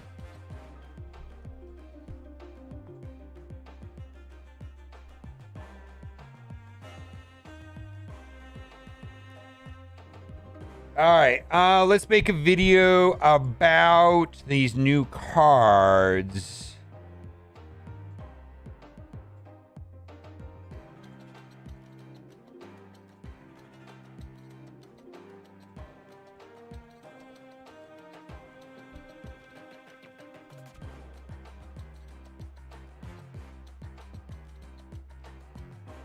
Thanks for the iOS update trick. That actually worked. Okay.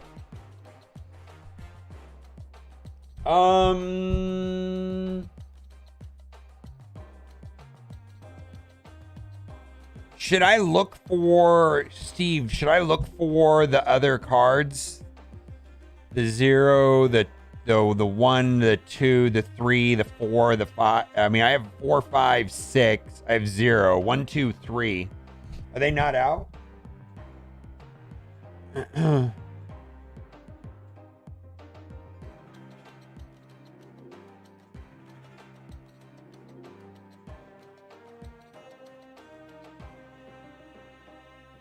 Oh, if you don't like the steampunk ones, I wouldn't open any.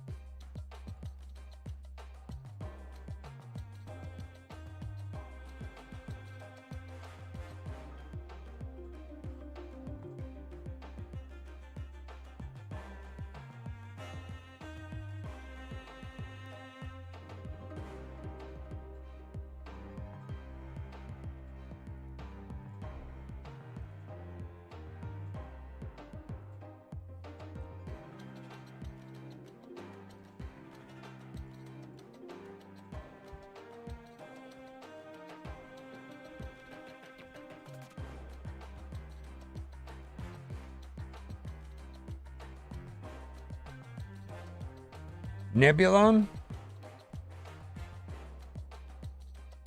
They keep changing it. They keep changing the cards.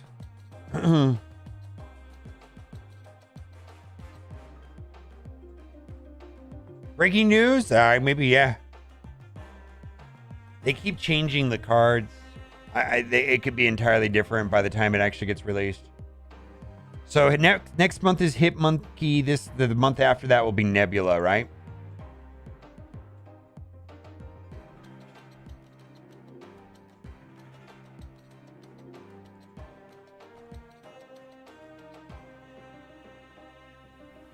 Howard the Duck. Tap this to see the top card of your deck. Why wouldn't you want that?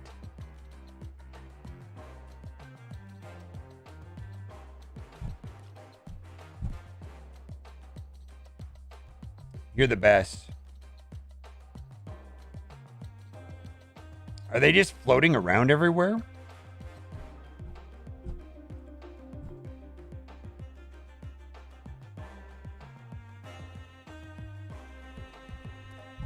Steven, thank you. Holy moly, right?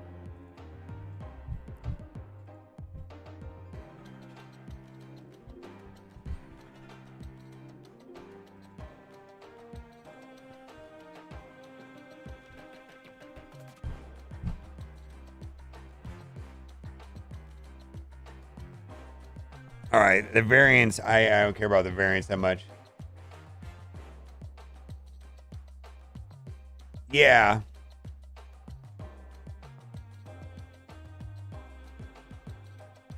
All right, the changes to Morbius and Null are visual only. The only real world interactions that is changing with Null is the way that they were negatively working with Mr. Negative. They were not working correctly with Mr. Negative. And so the changes affect that only. Nothing else is different.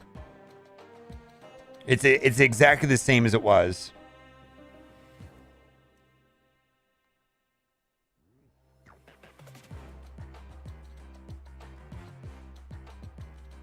Does that make sense? Yeah, nothing is changing, yeah. Oh, I didn't think about that, bro. That's actually true. So I didn't think about that. So I guess Morbius now no longer interacts with Dracula. Huh. I didn't think about that. That is true.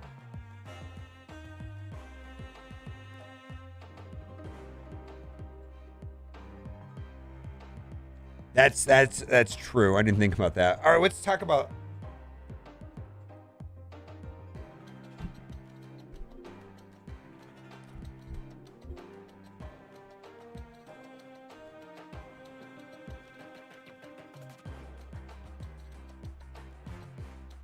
Let's look at these bundles. We needed the chill out music.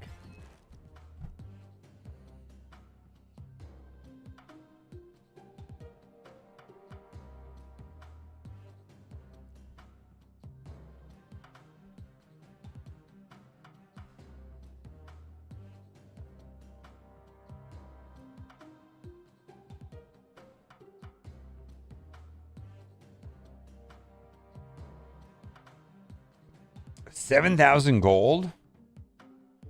The frog.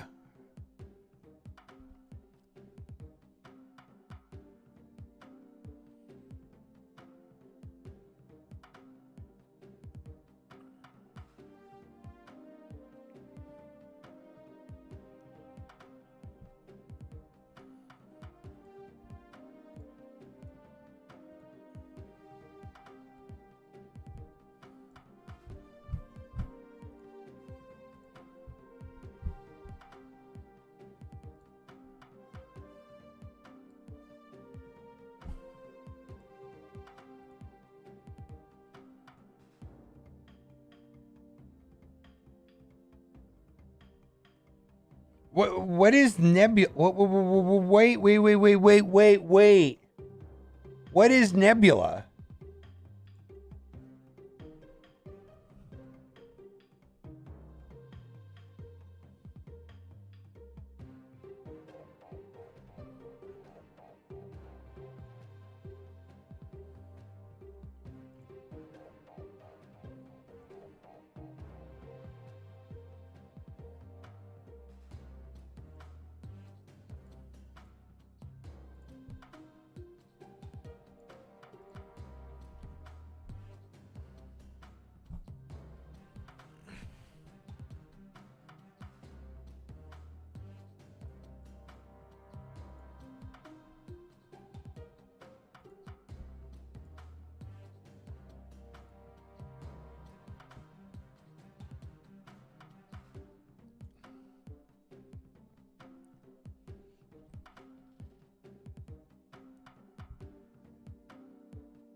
Earth Day. Wait, let's look at the. I want to look at this before I move on. Before I make the video, I gotta look at this. Collector tokens. The tokens.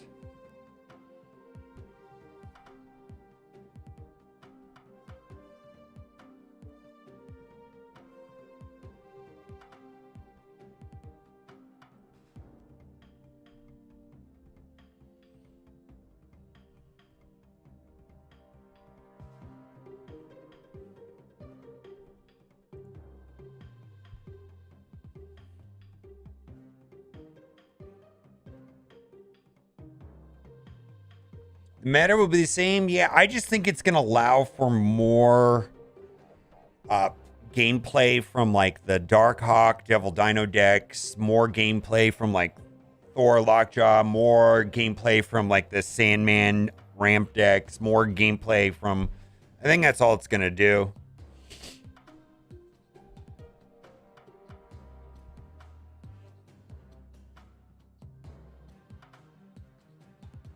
We'll play it in a bit. Let's make this. Let's bang out this video real quick.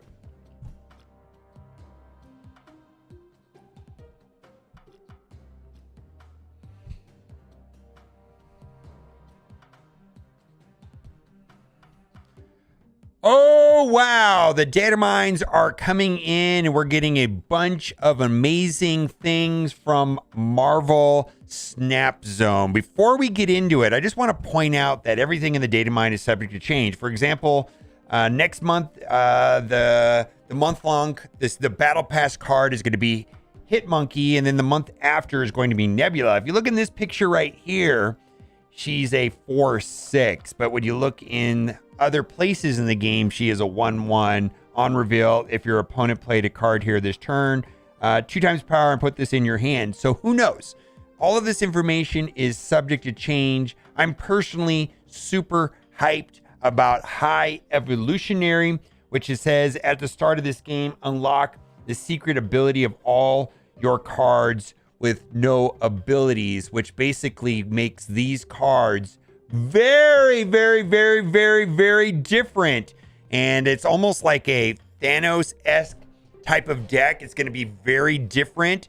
It's going to be pre-done. And I would not be surprised if this is a big bad, like a card that costs 6,000 collector tokens, you know, Series 5 and doesn't drop the same way that Galactus, King, and Thanos is. Also, before we get into the High Evolutionary and the cards and the changes, like the changes to the Hulk look amazing.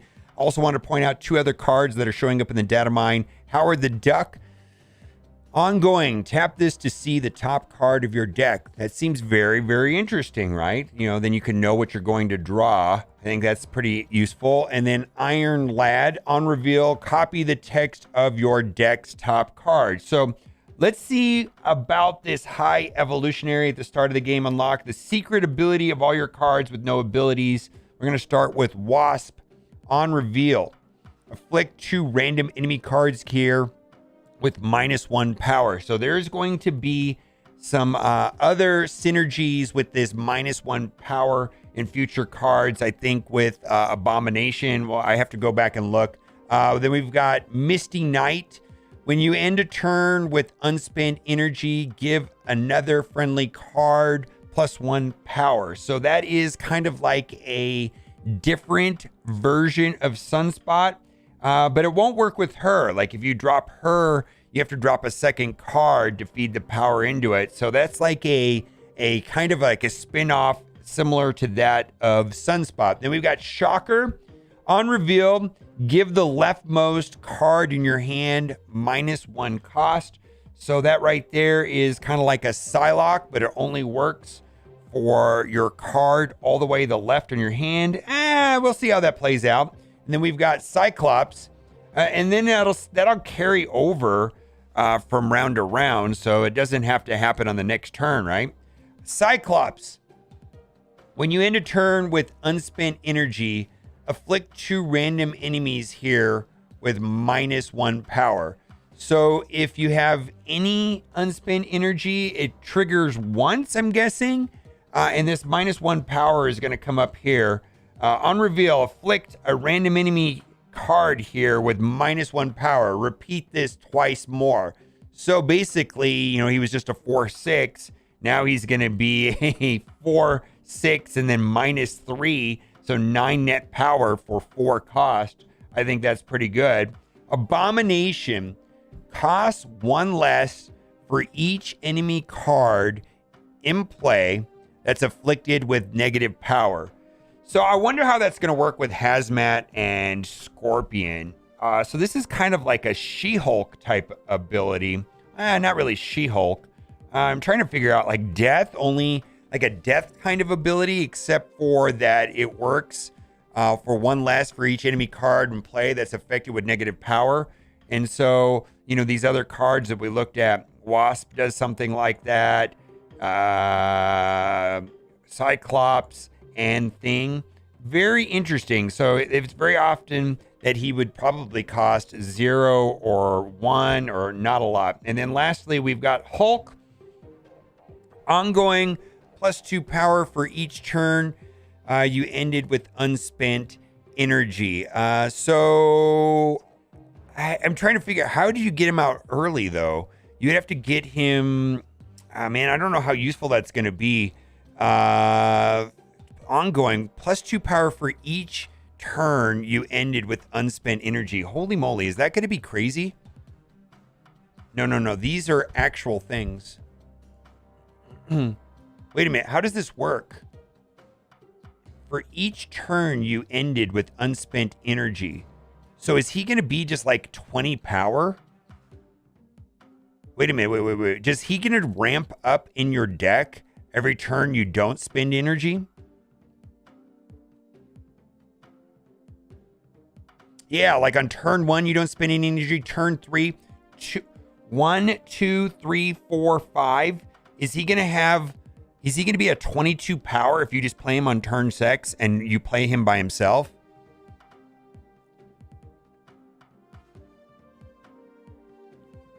It says for each turn. Turn 1, turn 2, turn 3, turn 4, turn 5.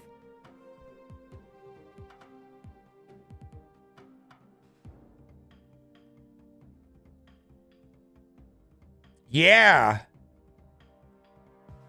It's per turn. Turn 1, turn 2, turn 3, turn 4, turn 5, 10 power, 22 power, right? Yeah. I want to do these in reverse order.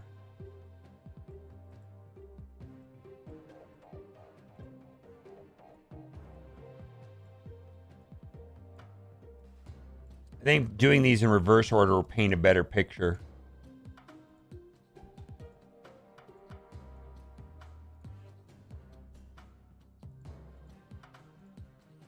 So he's going to synergize with Sunspot, right? It doesn't mean you can't spend energy, just not all the energy, right?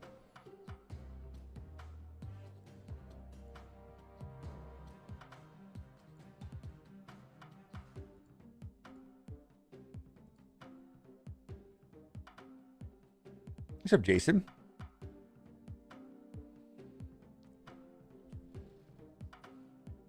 So if you had Sunspot, yeah.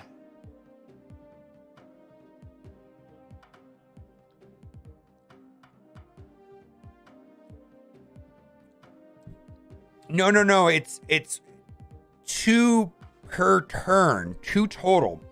So 5 total turns, unless you go magic and you do turn 6, 7. It's only going to be 5 turns. Unless you spend 5 energy on him, right? I guess if he costs 5, I guess then you play him on turn 6 and you have 1 extra energy.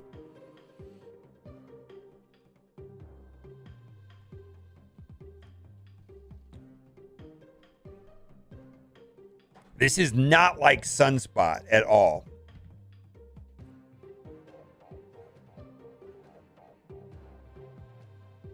Yeah, him and Magic, or yeah. Yeah, like if you played him on turn, let's say, well, you had to play Magic on turn 5, but yeah. Exactly. That's exactly how I read it. Yeah. Let me use the restroom. She-Hulk and Hulk combo won't work. It will, but not the way you think it will. No, this is like a Thanos start. At the start of the game, unlock the secret ability of all your cards with no abilities. So I believe this is like a Thanos card.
Yeah, this is like a Thanos card. Oh.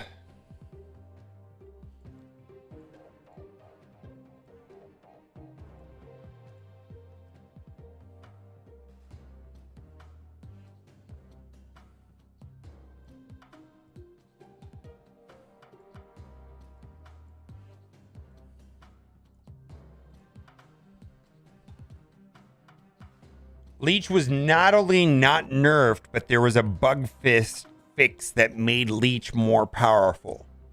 I repeat, not only was Leech not nerfed at all, there was a bug fix that actually made Leech more powerful.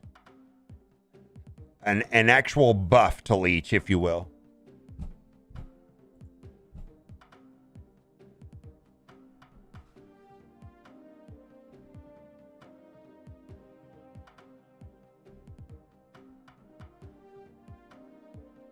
I did wash my hands.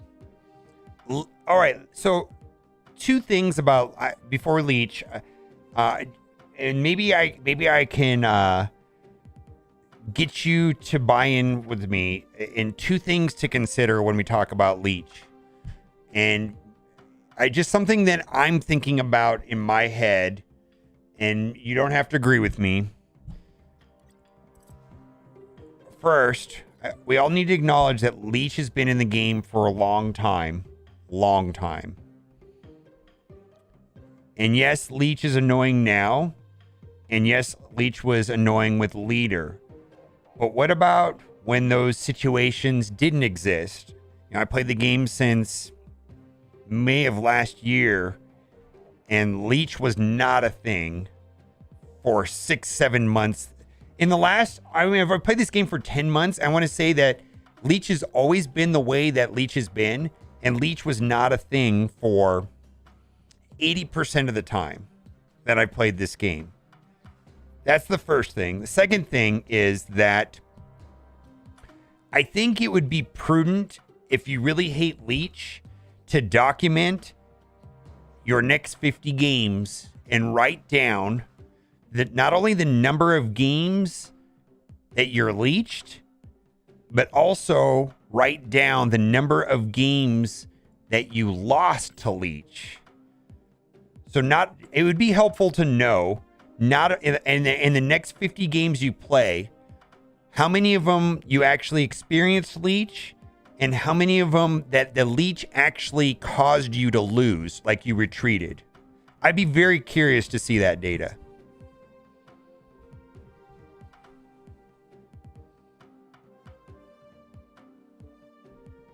In fact, I'm going to do that.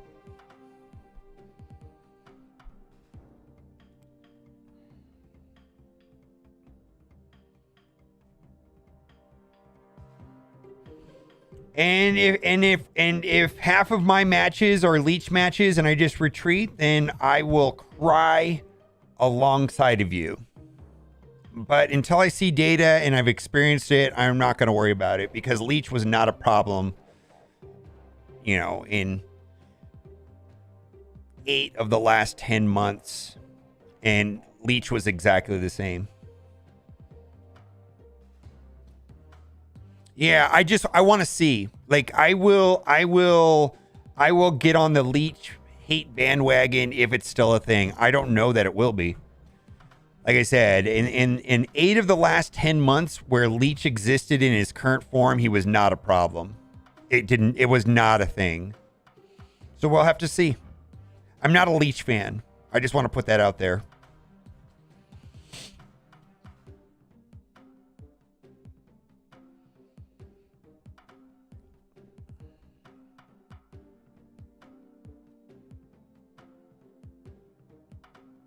Yes, I mean, we'll see. We'll see. I'm not sure. What I'm saying is I'm not sure. I'm not sure that leech is going to be a thing that everybody hates a week from now, is what I'm trying to say. I'm not sure. We'll see.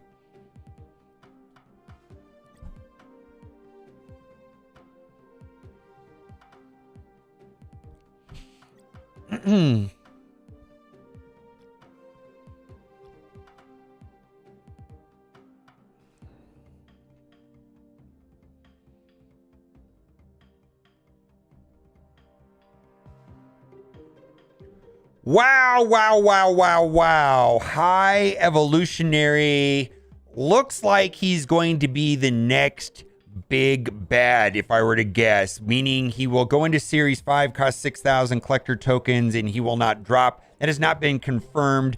Everything in this video is a data mine, which means subject to change, but it definitely shows the direction the game is going. And this card has kind of like a THANOS feel to it. So we're going to go over this card and all the changes to the other cards that it affects, but all of this is subject to change. And I've got some examples of that. And we're also going to go over all of the other data mines that came in the patch. So High Evolutionary 4/7.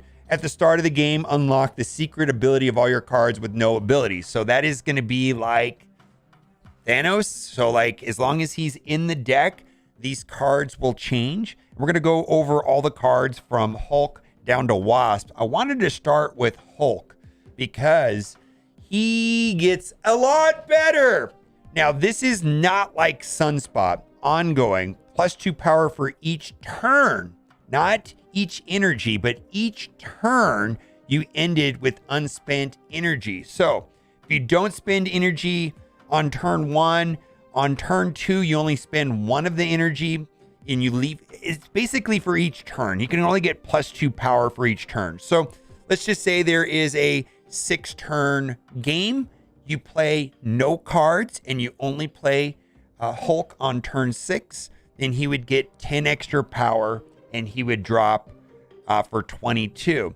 If you figured out how to play him on turn 7, let's say with magic or something like that, he also will get credit for that turn, right?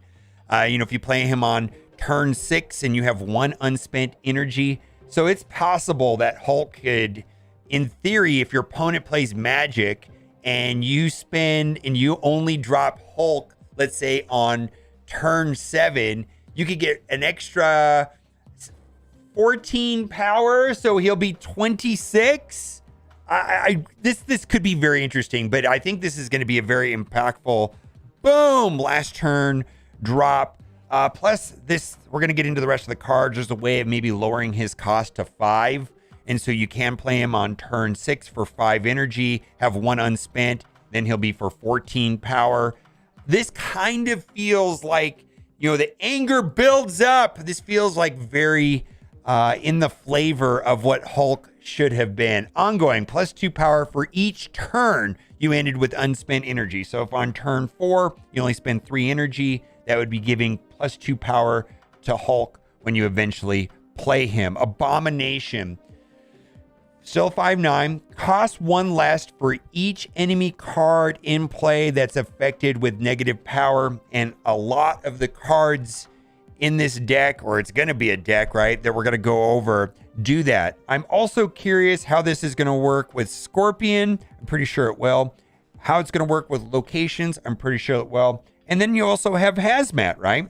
Let's get to the next card. Anyways, this is could potentially be, you know, kind of like a death effect where he'll be very low in cost. Maybe he'll cost 0, maybe he'll cost 1.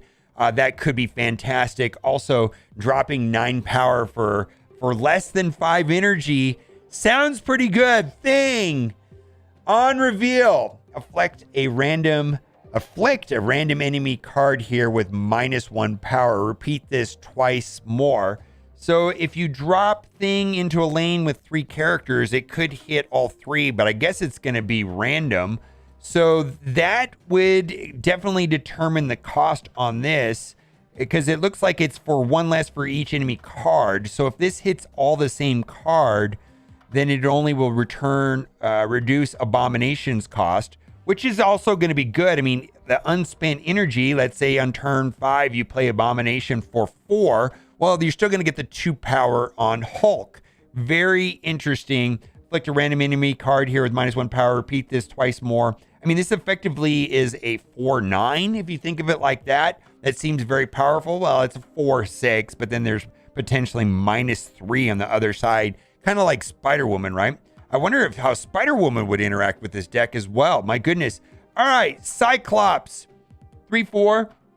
When you end a turn with unspent energy, which you're going to want to do with Hulk, right? Afflict 2 random enemies here with -1 power, which is also going to help out Abomination. Oh my God, this is like a pre-constructed deck, right? Oh my goodness. When you end a turn with unspent energy, afflict 2 random enemies. So it feels like you want to play this off curve. You know, if you could play this on turn 4, that would probably be better than playing him on turn 3, because then this would proc, and then it would also proc Abomination and making him cost less, and then it would also be boosting the Hulk when you eventually play Hulk. All right, Shocker. Still a 2/3. On reveal, give the leftmost card in your hand -1 cost. So again, playing, you know, 1 energy off curve is the kind of the idea of the deck to get the most out of Cyclops and Hulk, right? That is the idea, right? So this right here will affect 1 card, the leftmost card in the can. The Nakia does that with boosting stats. Of course, that's a little different, but it's a similar type of mechanic. And so this is not really like Psylocke, because Psylocke just disappears, right? This is going to stay in your hand at a reduced cost. And you know, it's just going to stay that way. Next, we've got kind of a Sunspot-ish ability here, Misty Knight. When you end a turn with unspent energy, give another friendly card +1 power. So that won't apply to her.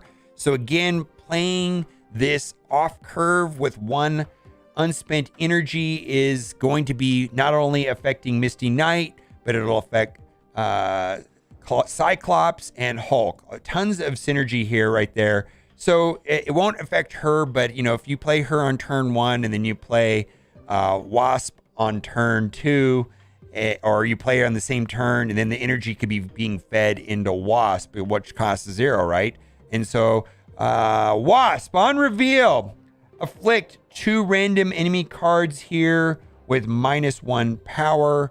Again, that'll reduce the cost of Abomination. So the deck is kind of pre-built for you. You know, you've got High Evolutionary, and then you've got the other 7 cards. So that's 8 cards, leaves you with 4 deck slots open. We will see what those cards are going to be. Will it be Ramp? Will it be a Sunspot?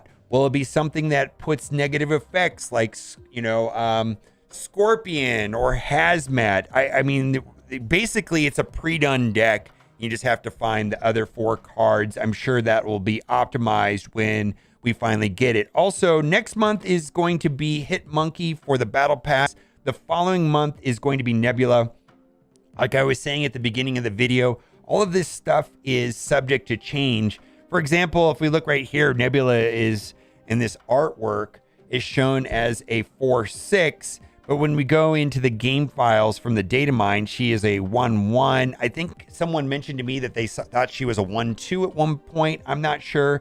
On reveal, if your opponent played a card here this turn, double the power and put this into your hand. That seems like a very fun card. Is she a 4/6? Is she a 1/1? We will find out. We do not know. Now I want to go over two other cards that came up in the data mine. We've got Iron Lad. On reveal, copy the text of your deck's top card, which may synergize well with Howard the Duck. Ongoing, tap this to see the top card of your deck. I don't know how this is going to work, but if you know what's on the top of your deck, let's say you have null on the top of your deck. On reveal, copy the text of your deck's top card. And if you know what you're going to have there, this seems like a super helpful card right here. Knowing what's going to be on the top of your deck, I think that seems very, very good. Also, we've got some other data mines, and I just got to give a shout out to Marvel Snap Zone for providing this information. And I'm a big fan of any of the bundles, and I'm just going to talk about a couple of them here that are coming here in the immediate future. March 23, we got Token Tuesday 5, which is going to be the one that I like the most, which is 800 collector tokens for 850 gold. Out of the Token Tuesdays, that gives the best value. Then we've got another, it looks like this is going to happen every Tuesday. 600 for 650 gold, and so on with the boosters. Throg, 7,000 gold, which is 8,000 gold is 100 US dollars. 3,000 collector tokens. 3,000 collector tokens in my boomer math is worth about 100 US dollars. Credits, 7,000 credits, which in my boomer math is worth about $70.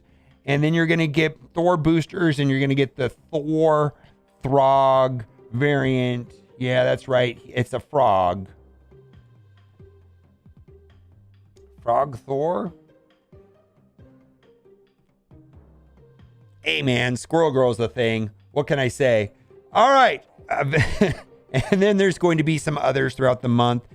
Be on the lookout. In my opinion, the ones that have collector tokens are the ones to be the most aware. There's a bunch of them, but they're pretty far out. We'll have to cover them when it gets closer to time that they're released. Let me know what you think about this. Are you excited about this?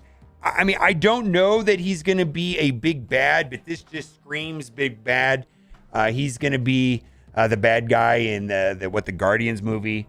And so I'm pretty hyped about this card. The one thing that a little bit worries me is that it is pretty much an 8-card group where it doesn't allow for a lot of deck building other than the 4 other cards. And I said this a couple months ago that right now they're introducing a lot of cards that have interactions with cards, and you have a lot of flexibility. But games typically will add tags or add groups of cards that only interact with other cards to introduce power creep, but not power creep to all the cards, but just power creep to those cards. And so the best example of that would be just 2 cards that synergize well with each other, where they call out each other. And it's very powerful when both cards are played together. Well, this is also kind of like that, where basically these 8 cards want to be played together. I guess you could remove them if you don't like them, but I'm pretty sure you're going to want to play all 8 cards together, and then we'll have to figure out the other 4. But that's a way of introducing power creep to the game without actually having like individual card power creep. Not sure if that made a lot of sense, but let me know what you think in the comment section as always. Thanks for watching. Keep on gaming. Bye for now.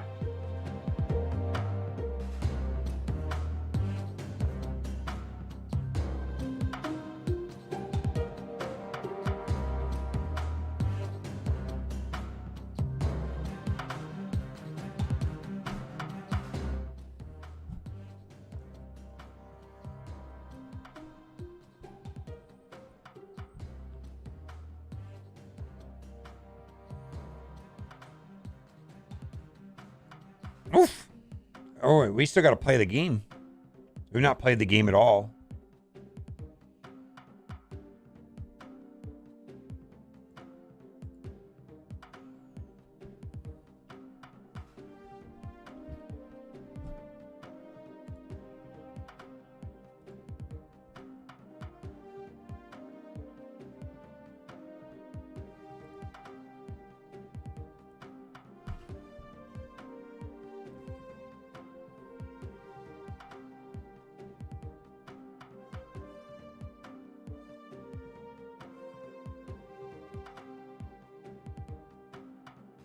A Frog Thrower might be the first big bundle I buy. Yeah, it's a pretty good bundle.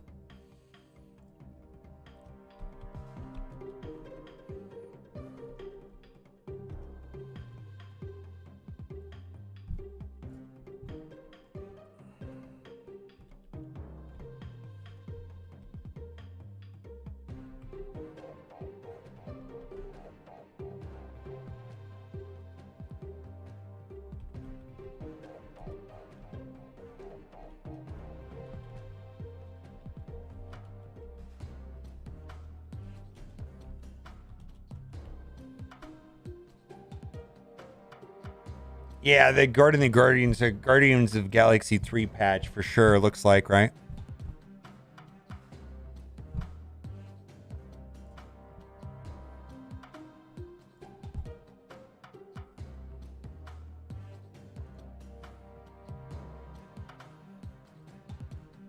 High Evolutionary looks crazy. Next big bad. He does look crazy, man. I actually am pretty excited to play that deck. It feels like it's going to be about playing like 1 mana off. Like, I wonder if Electro will make it into that deck. Probably not.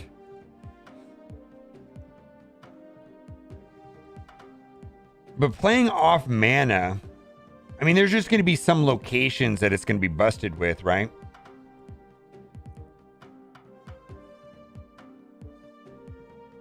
Most of the data mines were on marvelsnapzone.com.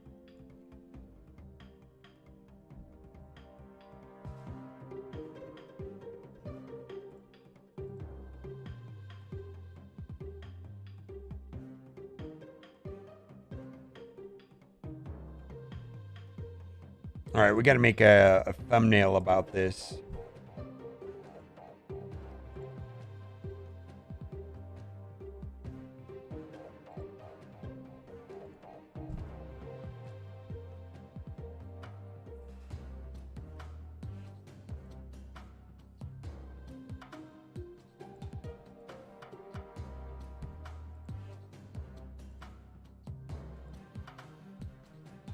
All right, let's make a thumbnail about this.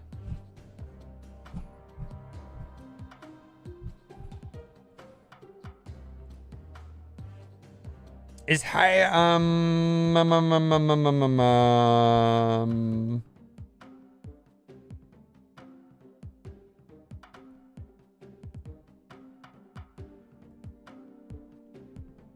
let's see if I can get this to work.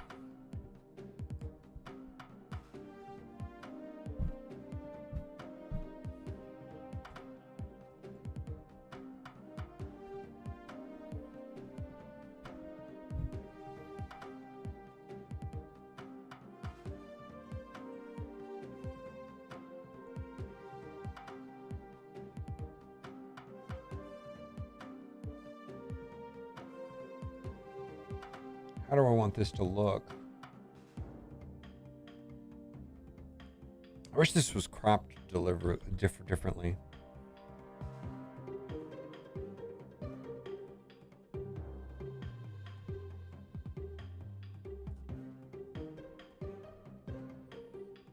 Let's see if this works. No, I don't want to do that. Let's do a Control T. Let's see. Let's do this first. Let me Control J, copy this, and then so you gotta. I guess I gotta rasterize this. Let's see.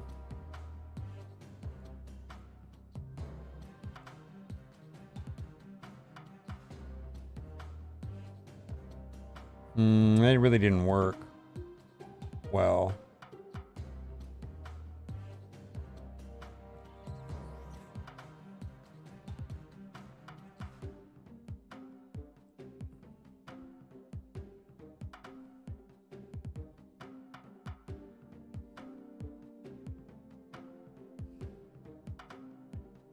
We don't, probably somewhere around the Garden Galaxy. I'm going to say 2 months.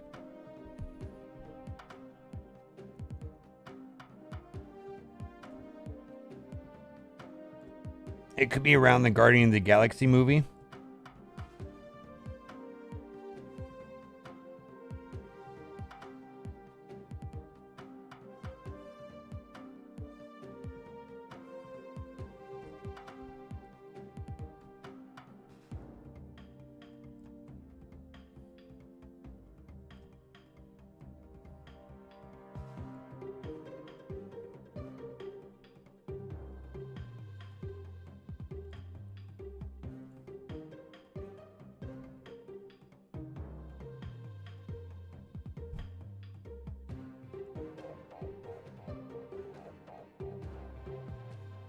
All right, Control J.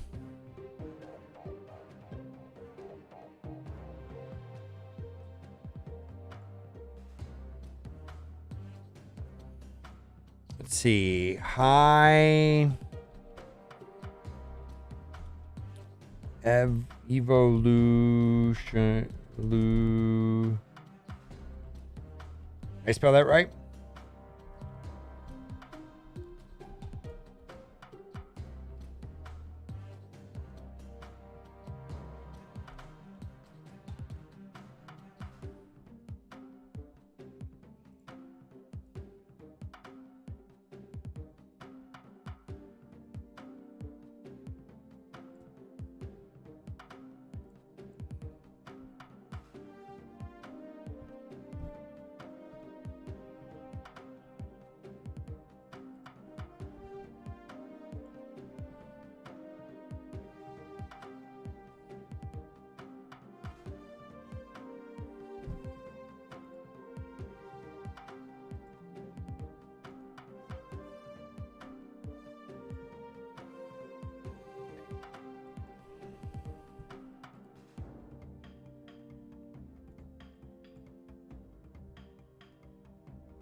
Ooh.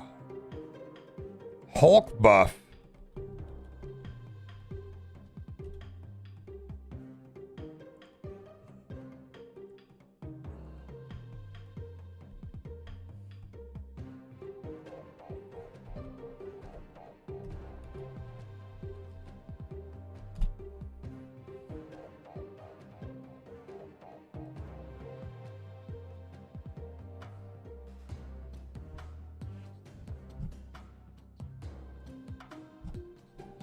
All right. What deck do we think is going to be the top of the meta?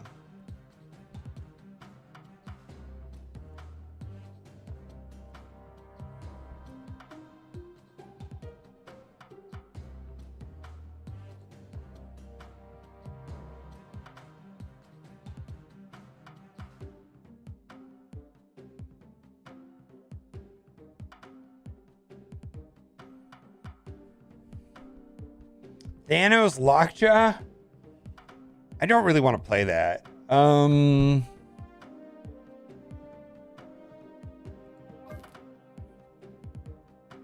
Why wouldn't this deck be like way better now?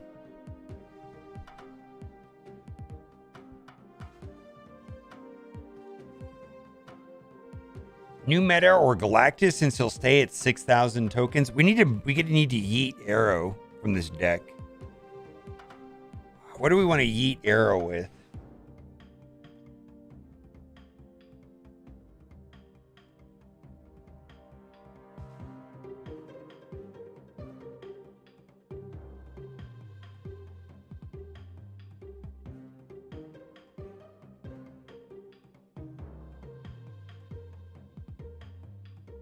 The update is live. You have to download it.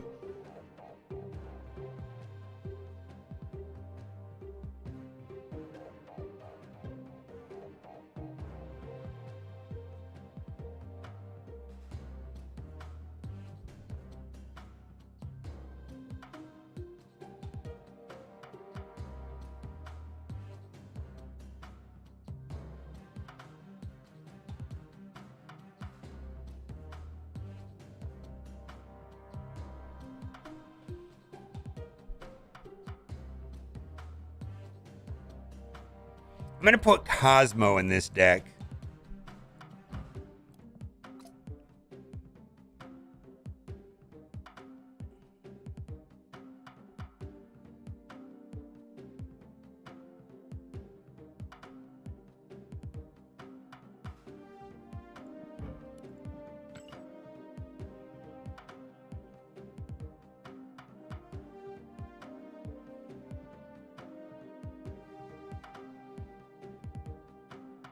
Widow would be a good choice too. I'm actually torn between Widow. Widow was the other one that I was thinking of.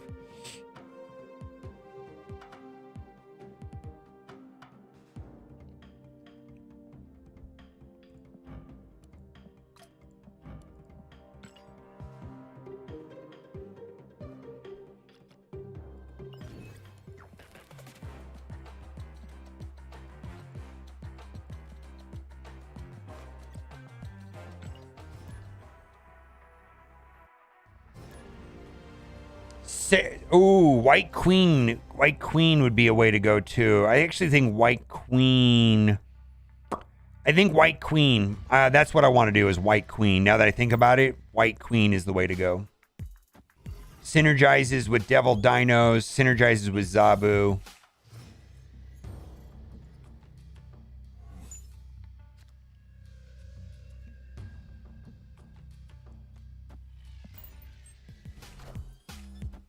Master Mold is a Ronin deck. That's a different deck.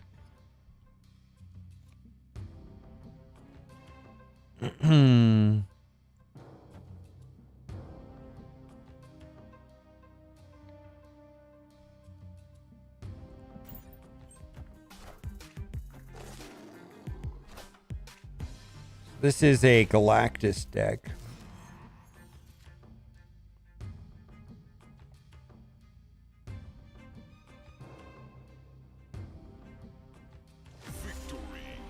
Yeah, they didn't realize they messed up on Avengers Compound. Yeah, they messed up.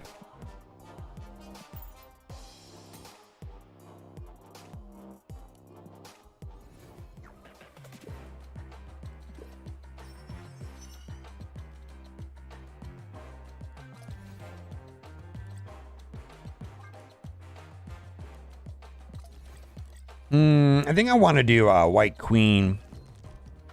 Let's do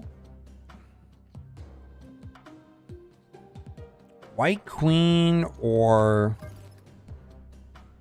Black Widow.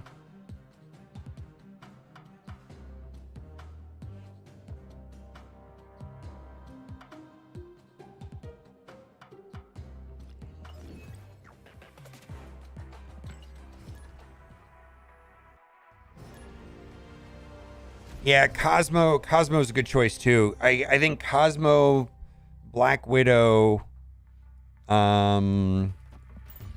White Queen.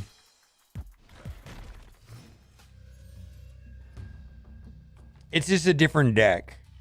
Yeah, this is a Devil Dino deck.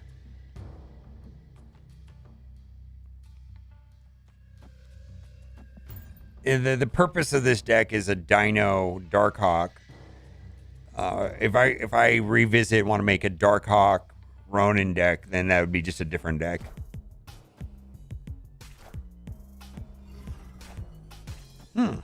Sarah.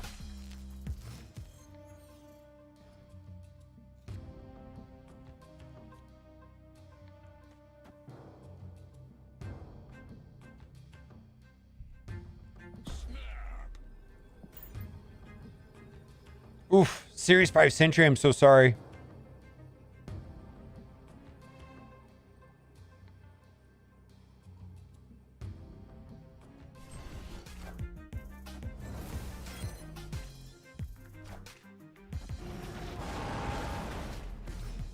All right, what is this deck?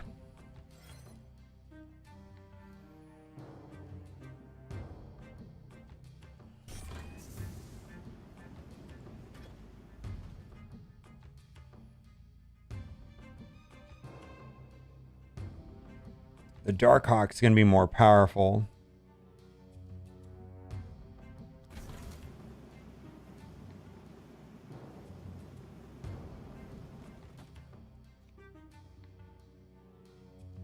Is he going to get Shun-Chi'd?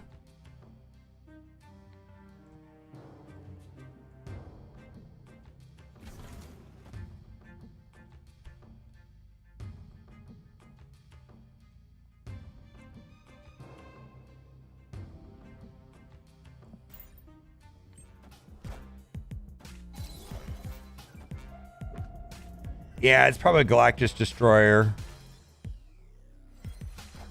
Yondu. All right, there goes my Rock Slide. There goes Wave. That's really good for me, right? All right, where are they going to play this? I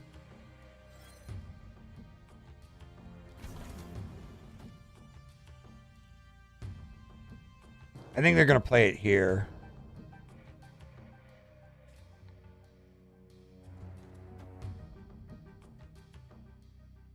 All right. Drop your...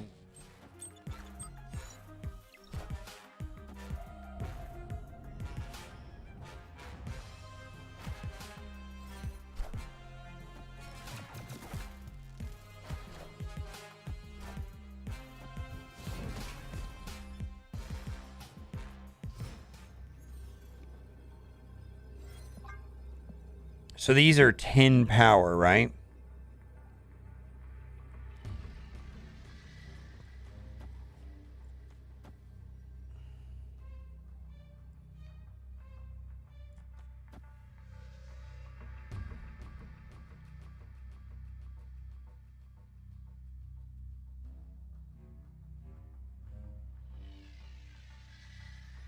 Or do I just try to go double there?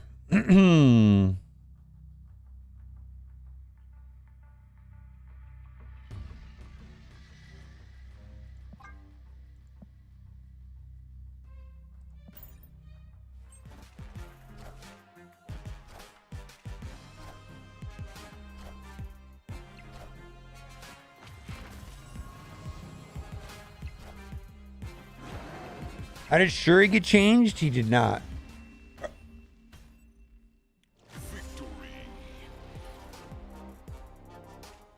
They changed the way Taskmaster worked, and they changed the way Red Skull worked.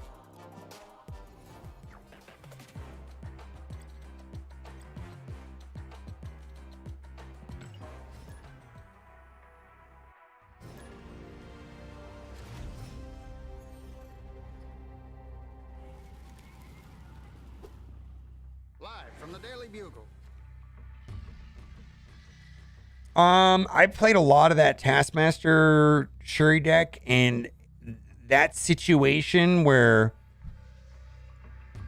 Taskmaster copies something that's not on the board happened more regularly than you would think. It happened a lot. It's a meaningful change.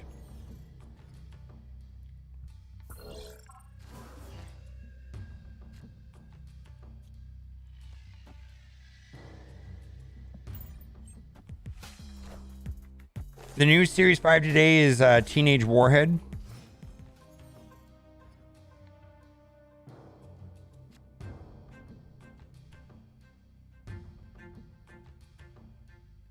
Yeah, I mean, I see, I think, how do I say this?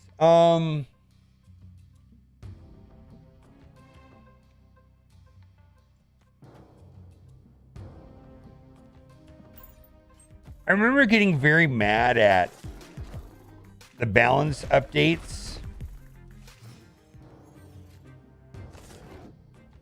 They don't bother me that much anymore.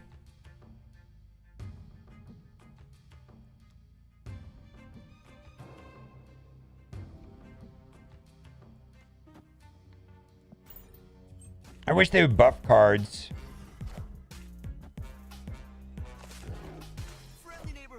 Yuck. Is it Absorbing Man? Is he going to absorb? No, he's not going to Absorbing Man. Shuri.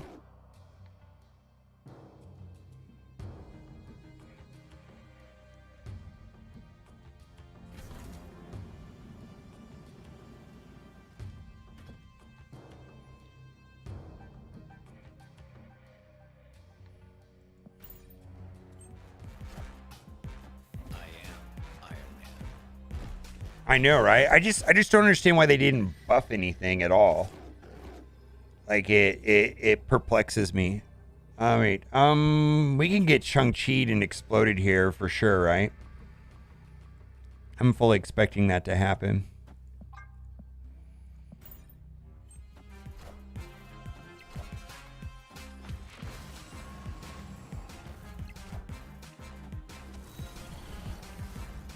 We just win?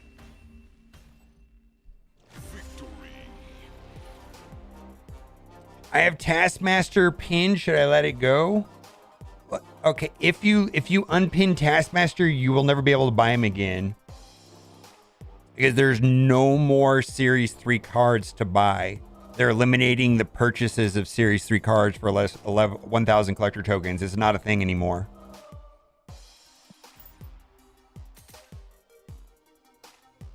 With how terribly the nerfing cards the game will last for long, I have different reasons why I think the game is in trouble, but not nerfing cards is not one of them.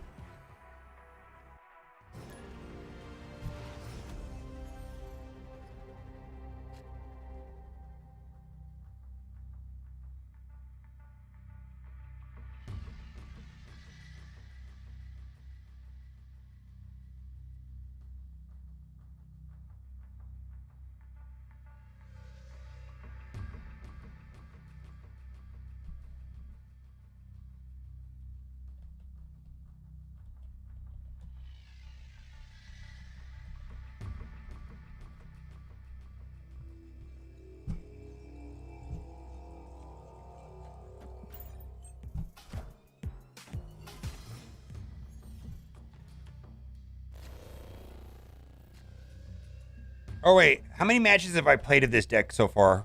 All right. I can track it this way.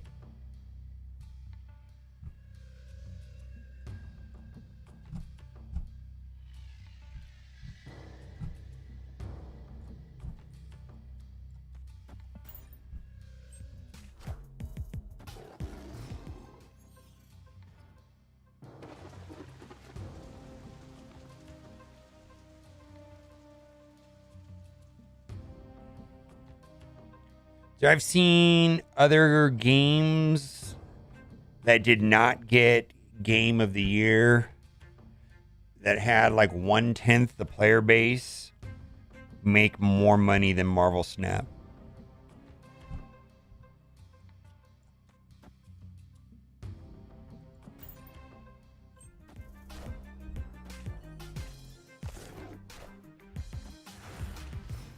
Yeah, whether they should make more money or not make more money is not what I'm trying to say. What I'm trying to say is, like, when they start changing the monetization system in this game and everybody says why, well, that's why.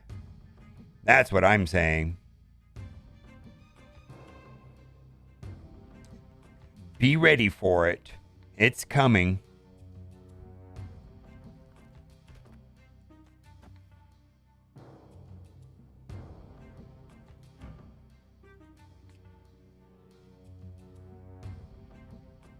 Why is this so cheap?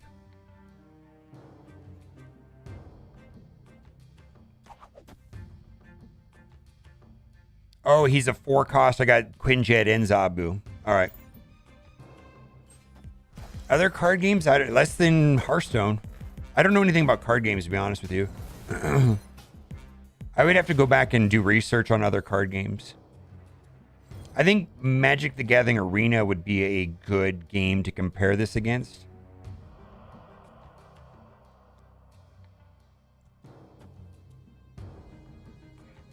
See, like this right here, that the changes to Mystique makes me not want to play Darkhawk there first. I don't have to worry about it.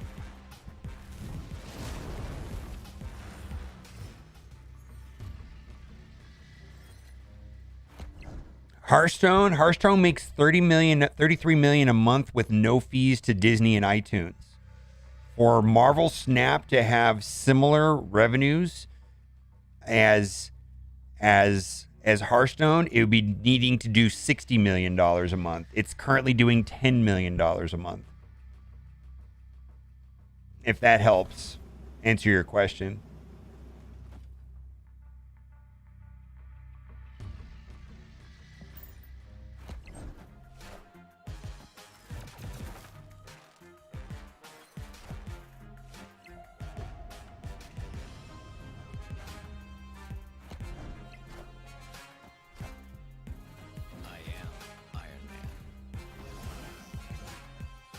I don't know how this is going to play out.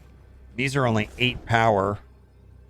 These are only 8 power. Mm-hmm.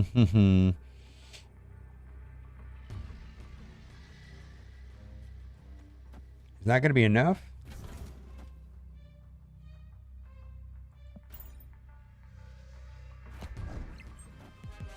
The sec is right. It's already in effect. You probably have one card right now. Oof. Do I lose? Yeah. No. I get 16 power. I lose.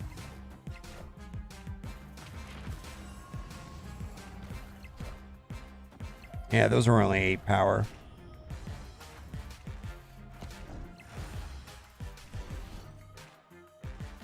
Yeah, dude, if there's a card in your token shop for sale for 1,000 tokens, that the next reset that will be a 4 or 5 and it'll never be a 3 again. If you want that 3, buy it. I don't know if it's I mean I don't think it's worth it necessarily.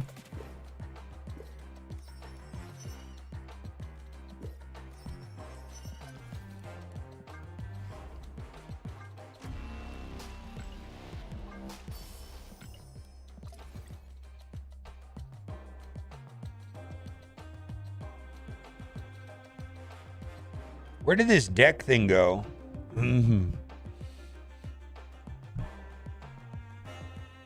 Yeah, I wouldn't buy it just for the sake of buying it.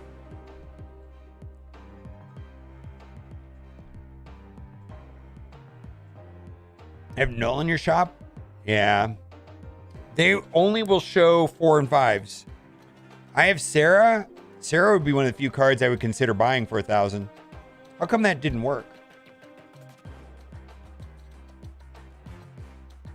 What's going on with Nightbot?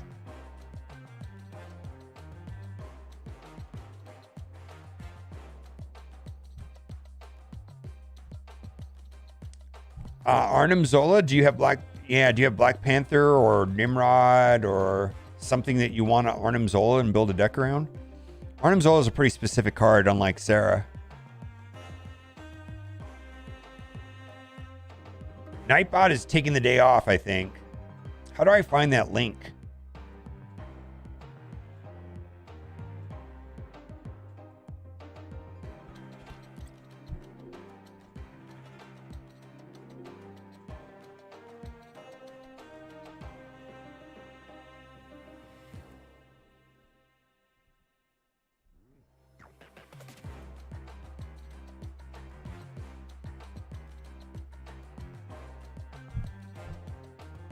Yeah, I need that. Let's see here.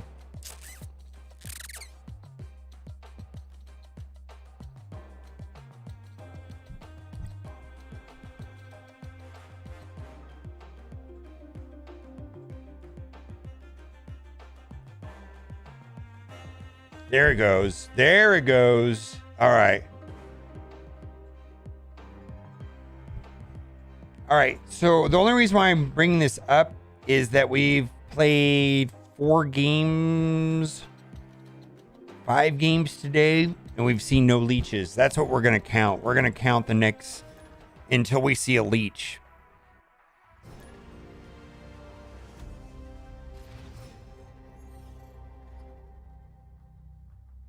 I just want to make sure that the tracker's working. And it is.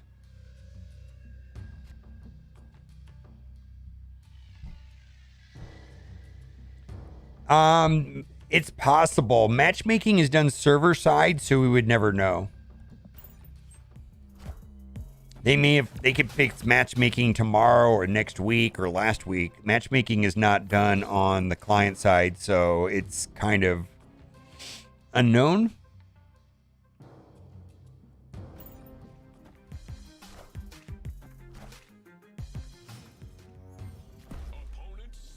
What do you count your games? You're not on the climb?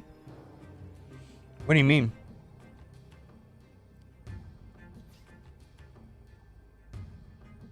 Like if I get lockjawed here, I mean, saying that me being at 100 and something is different than you being at 50 is being different than 30. Every 10 levels is night and day. There's no way of comparing anybody's climb because it's different at every part of the game.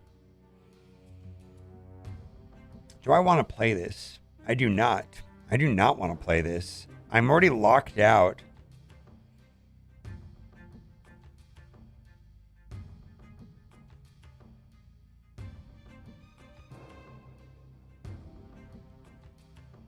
I'm surprised he didn't put Widow's Bite onto Lockjaw. Why didn't he do that?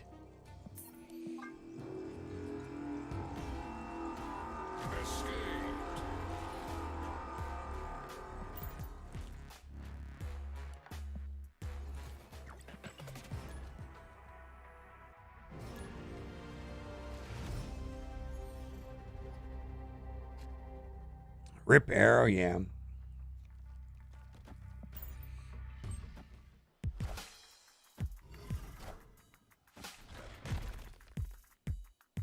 Moon Girl, all right.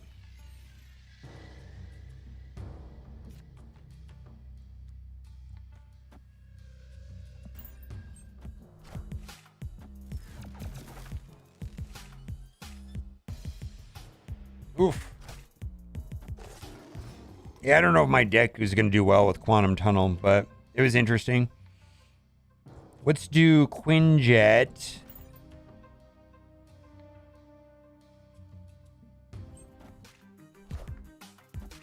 Arrow got nerfed, man. Like, Arrow absolutely got nerfed. Like big time.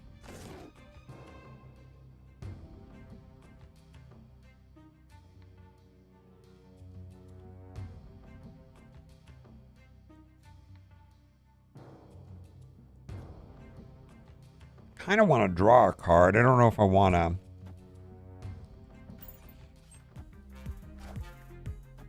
Is that's the 1200, 20 bucks. And he cloned it. Yeah, this is a loss. I don't see this going well.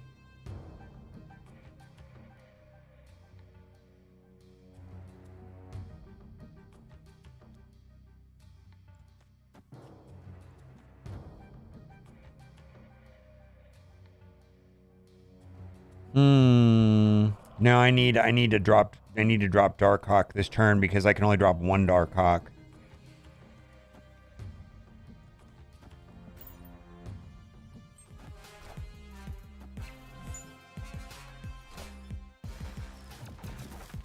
Yeah, Arrow got nerfed. To the extent that she's playable will be seen. I do not know if Arrow is still playable or not. So we got 14 power. He's got a Darkhawk in hand at 14.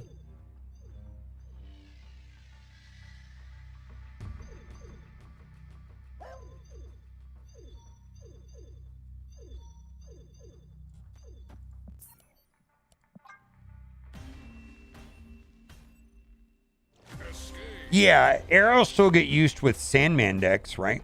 Why wouldn't she?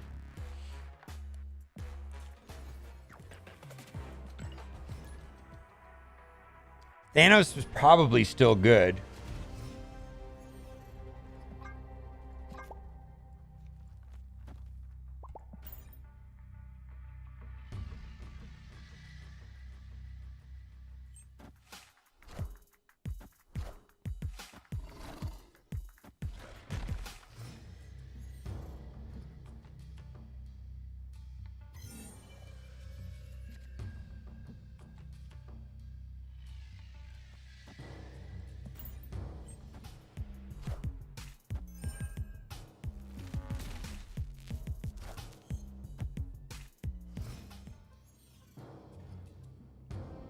Maybe. Yeah, I don't know what's going on. Dazzler. I wonder if we could do that.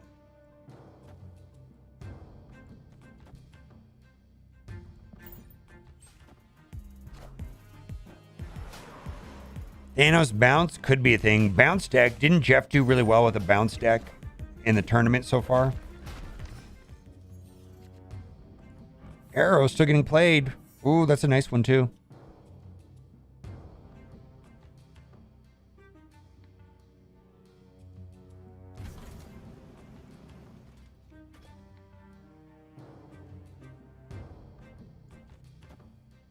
I need some damage, man.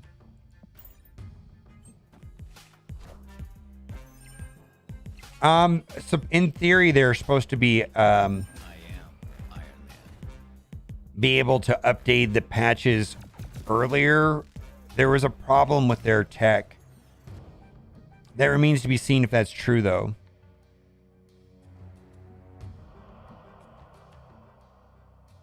Ooh, can we actually use Dazzler this game? Wouldn't that be fun?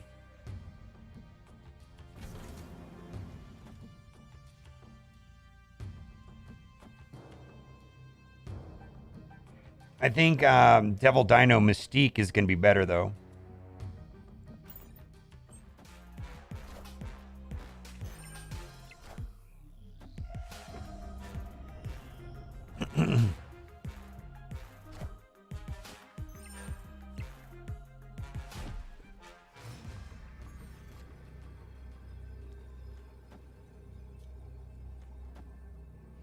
Still lose to Shang-Chi, I guess.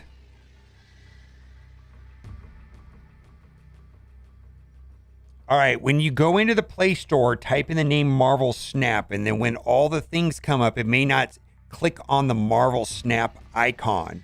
And then in that screen, it should say Update. Shang-Chi? Does he have Shang-Chi? Doctor Doom.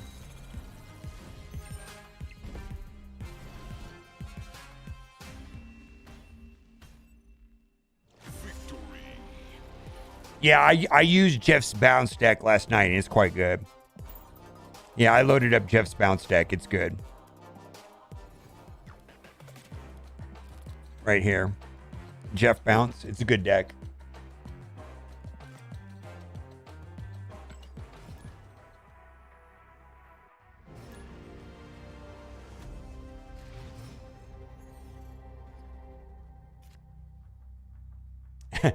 Arrow now broken arrow? Right?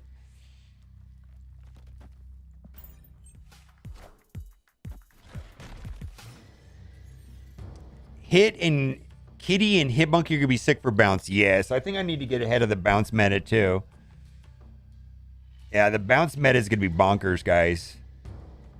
It's real. How's the patch? Controversial.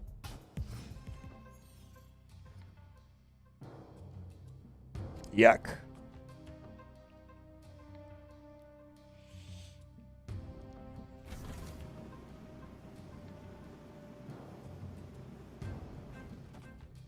He doesn't like that either if he's Galactus, right?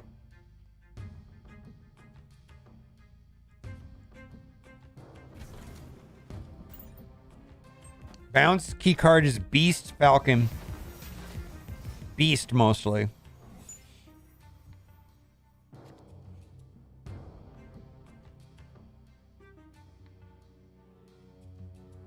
I don't even know what to do here.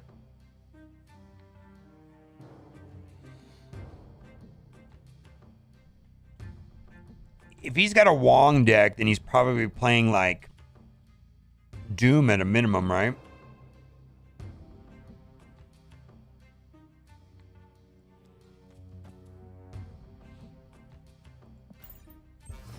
Morbius got changed. It's interesting that those notes, the notes specifically said nothing was happening to Shuri and that there was something happening to Morbius and that Arrow is going to be nerfed out of Oblivion. I actually feel like the notes are credible. Next time I will pay more attention to them, actually.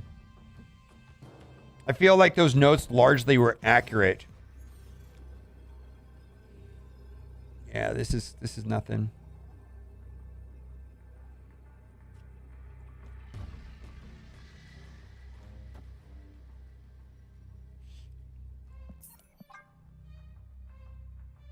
Yeah. I mean, if I didn't have a good understanding of Morbius and what they were trying to say, I may have perceived that as a nerf. I do think that the person that I 100% I do believe that somebody read something and published it. Something may have been lost in translation. Somebody may have lost in understanding. Maybe the person that read what was a leak didn't understand what it really actually meant. But I do believe that somebody actually leaked information. There was a change made to Morbius. Was it a nerf? No, but there was a change made to Morbius. Was Shuri left untouched? The card Shuri, yes. I mean, all of that seemed accurate, right?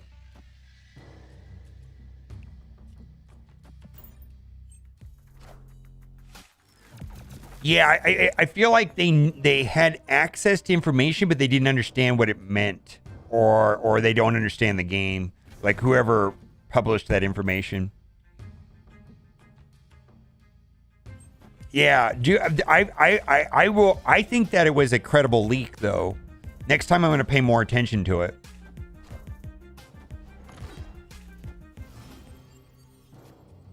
Morbius was not nerfed, technically. He was changed, but Morbius was not nerfed.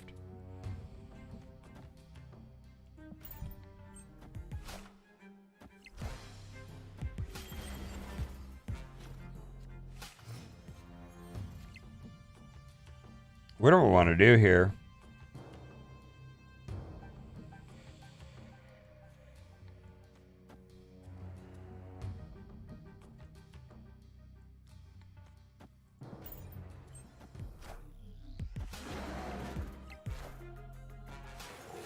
I don't understand what they're doing.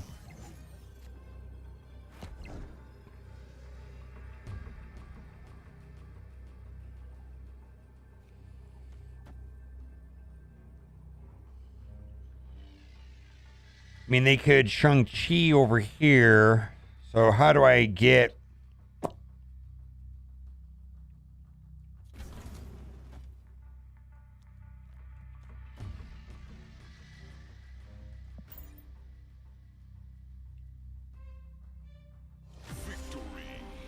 Yeah, I guess Morbius was technically nerfed in his interactions with Dracula. And he was boosted with his interactions with Mr. Negative. It was a change, I suppose. But they also talked about that before, right?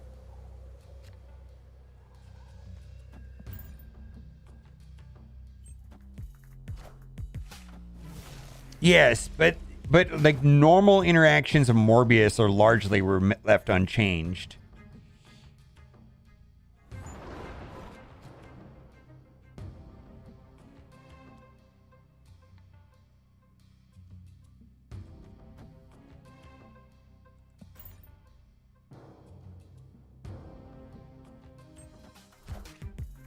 Yeah, what Jeff said is also true. Well, who wants a cost Morbius? Yeah, they basically... What do I want to do here? Moon Girl to have 2 Devil Dinos? Or do I want to go the Darkhawk route? I feel like Darkhawk is better.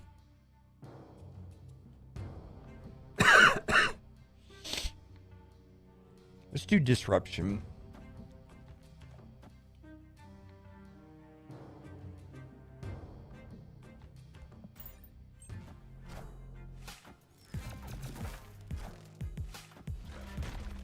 I could also draw into Mystique. So they have a Devil Dino in their hand now. Oh, and then I drew the the Mystique.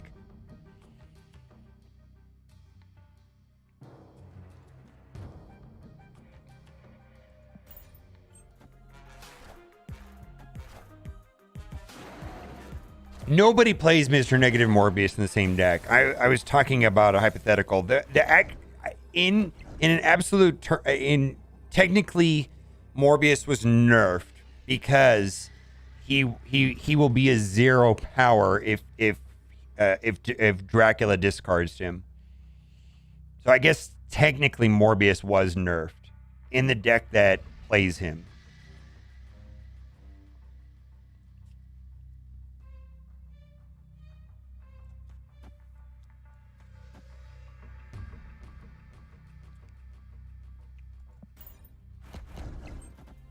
I should have went there.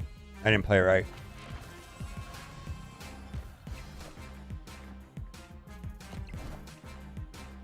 Didn't matter. 6 games and 3 leeches already. Not good, man. Keep tracking it. I'm very interested. I'm having a good run right now. I'm technically 9 games in without leech. His power won't show up to play. Yeah, he worked basic. Okay. Morbius now works like Devil Dino and Dark Hawk and any other ongoing card. Morbius works like every other ongoing card in the entire game.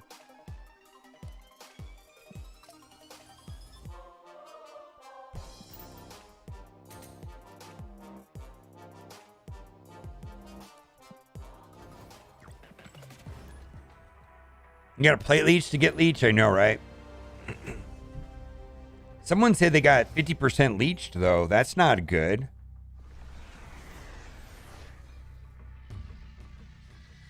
That's terrible, actually.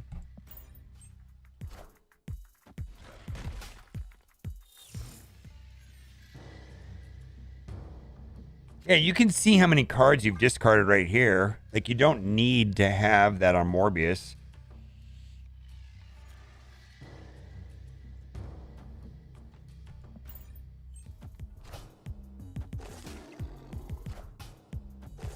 Yes.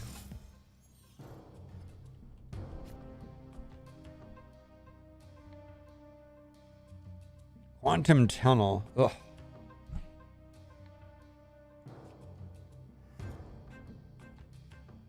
Do I want these cards? Yeah, I do.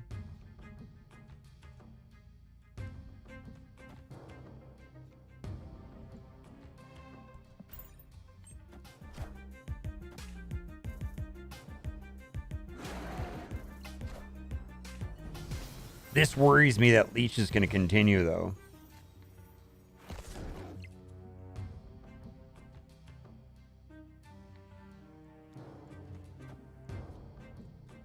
I need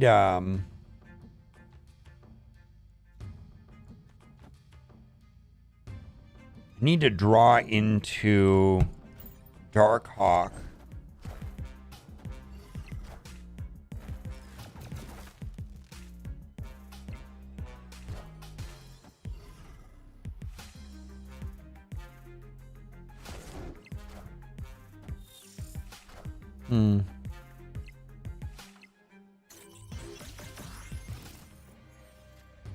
Should I be scared? I don't even know.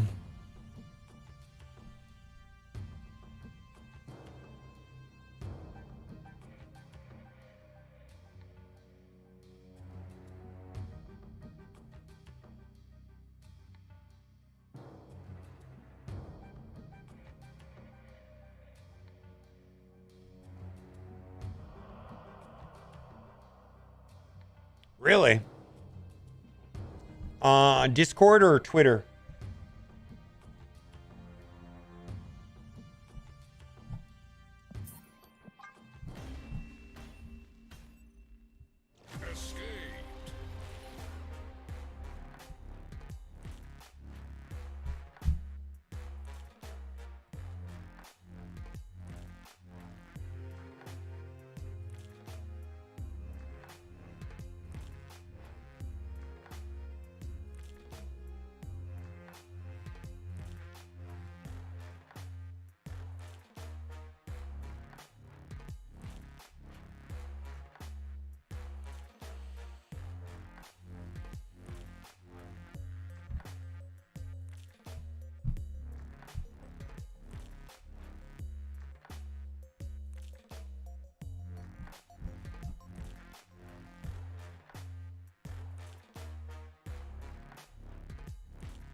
There's only been one strong deck using leech, and the nerfs to THANOS weaken him too. Our time to implement behavior via was also limited. I decided to take more time, find a change we like and could make, then see if it was warranted. Also popular, why nerf Quinjet versus making stones start in the deck. Stones simply just don't start in the deck. We believe adding niche exceptions to otherwise intuitive scenarios is the wrong way to add complexity. On its own, Quinjet is also a meaningful future balance risk. How much does Mission actually impact Nerf bus design? Yeah, this is actually a real thing. This is a great question, actually. We keep it in the game because it's a rad and exciting card to play and build around. I would say the impact is very small. I haven't weakened design based on its interaction with Mr. Negative since he was hired 3 months, and I buffed several.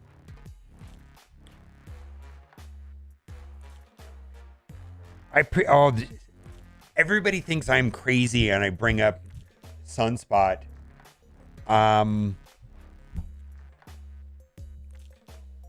This is a thing, guys. I'm surprised Dara is saying the same thing. I appreciate the transparency balance. Was there any consideration Nerf Sunspot, the most played one drop in the game by far? We were already hitting She-Hulk. Kitty Pryde is coming soon as a challenger, and the patch is already taxing our design resources, and we weren't sure how the metagame would land, so I deprioritized him. Oh, so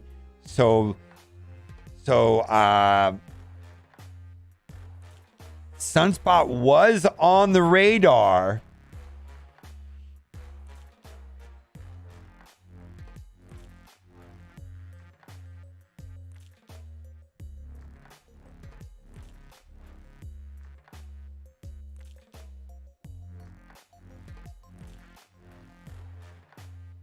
Oh, they might actually take Red. They might actually take Red Skull to 12.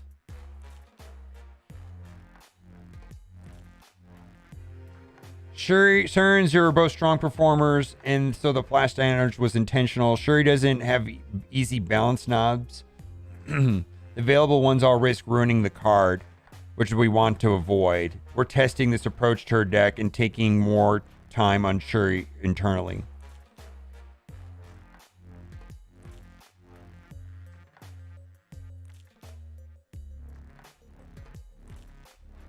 I've seen this suggestion but oppose it. It complicates understanding what Quinjet and smaller cards affect. It's technologically weird and doesn't match intuition. I avoid adding a complexity this way. I get it. How many times did he respond this?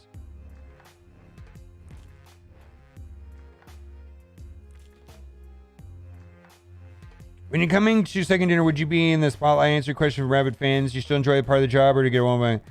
I made the decision to make myself more public available, secondary support, something it's something other devs I admire do. I have thick skin and a simple policy blocking being rude or communicating bad faith. So it's not different aside from the sheer volume. So it's not difficult aside from the sheer volume.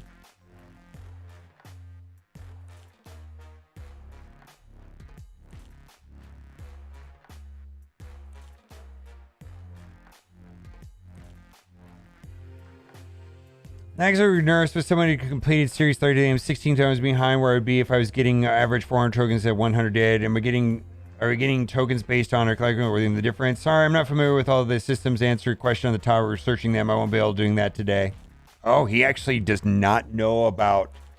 This guy does not know about economy at all. This guy is strictly gameplay and game balance. This guy is like pure balance, no monetization, card acquisition, nothing. He just doesn't... Yeah, wow.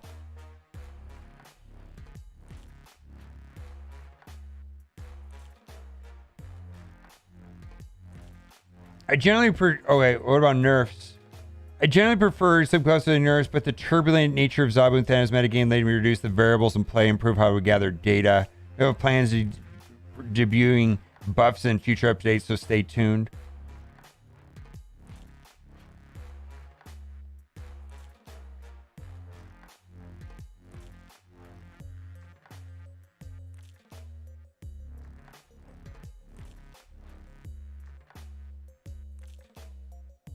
Yeah, All right.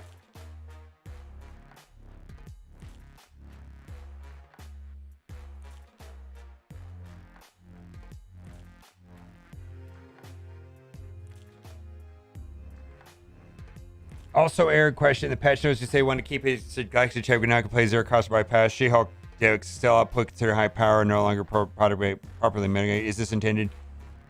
This weekend's Arrowverse guys will be finding a Wasp yellow check isn't a trivial hoop, nor putting them in the deck.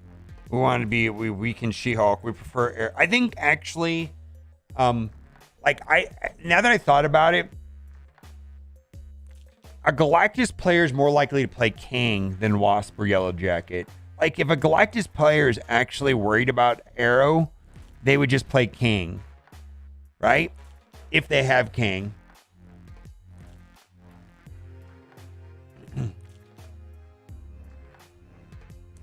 Yeah, Crusher, that's not true. It just, basically, it's visual only.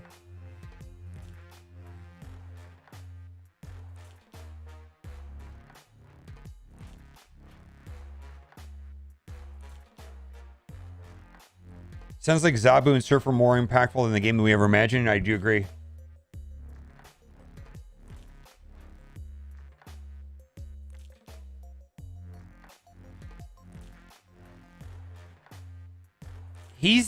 So he is not defending Leech. He's saying that he felt that there was one deck that ran Leech that was a problem, and that if Leech still is a problem, then they'll do something to Leech.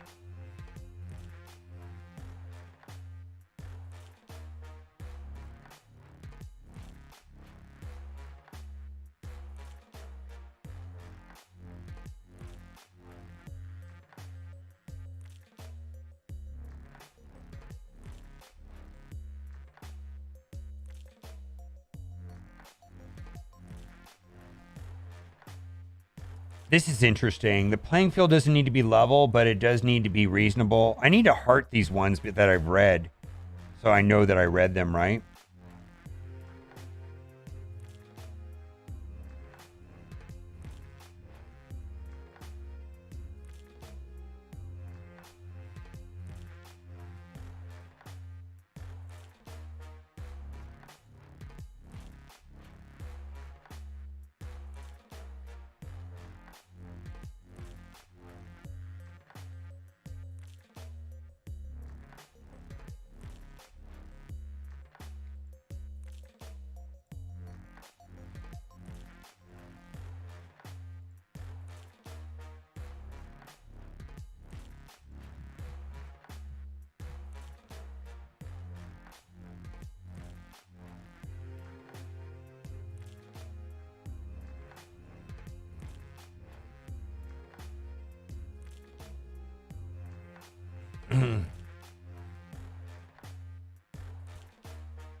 Eight weeks to build a card.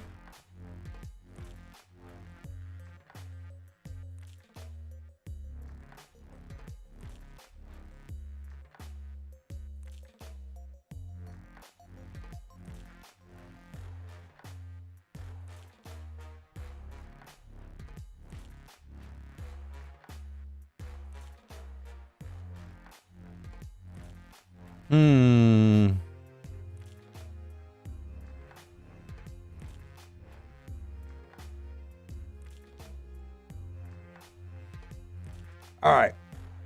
Looks like it's starting to repeat itself. Lockjaw is on our watch list, but his history's been fun, a reasonable card before Thanos earned him a reprieve this time. We do have a change we like for him. Be prepared if we need one.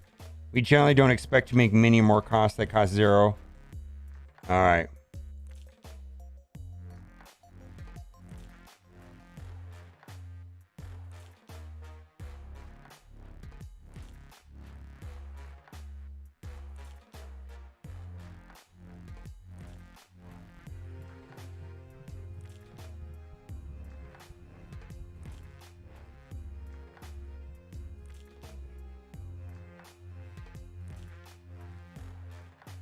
They said before they only use player feedback to give context what the data is saying. Wow. It is true, right?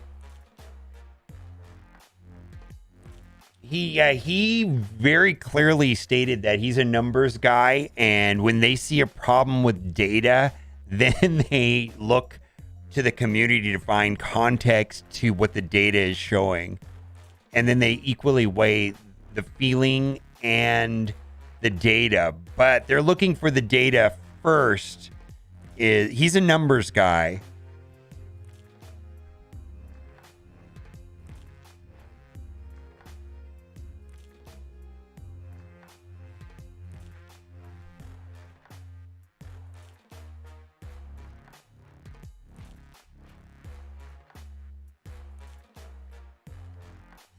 It feels like they didn't want to do a bunch of buffs and nerfs at the same time, and that they want to do buffs, but they just didn't want to do it all at once.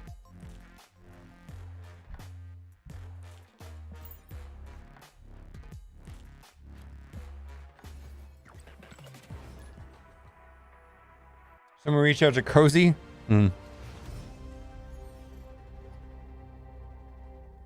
It's been a minute since I talked to Cozy. Last time I talked to Cozy was before this game went global. It's been like 6 months since I've talked to Cozy.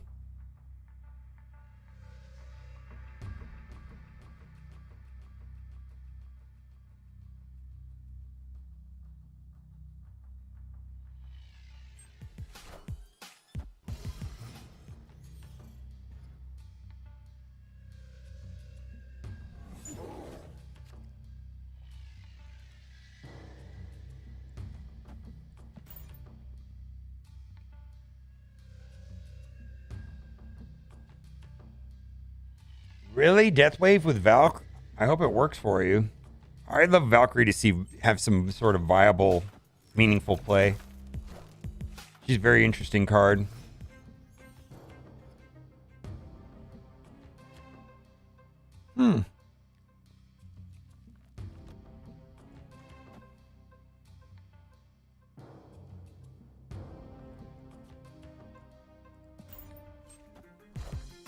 His love for arrows is infinite.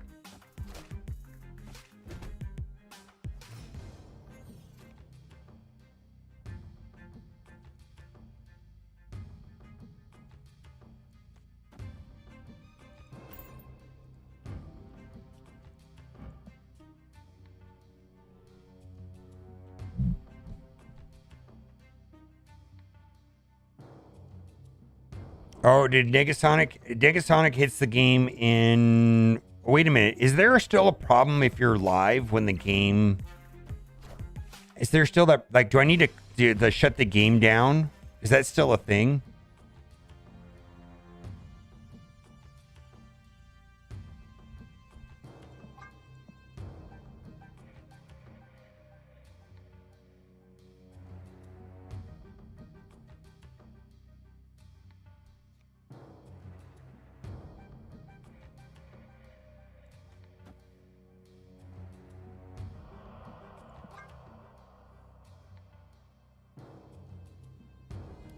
Two, 4, 6, 8, 10, 12. 2. See, 1, 2, 4, 6, 8, 10.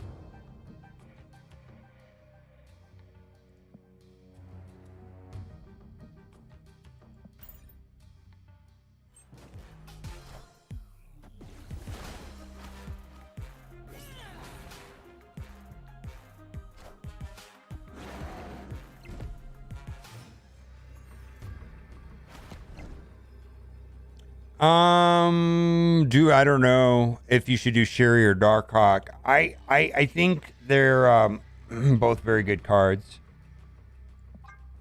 5 deck 10. 2, 4, 6, 8, 10, 12.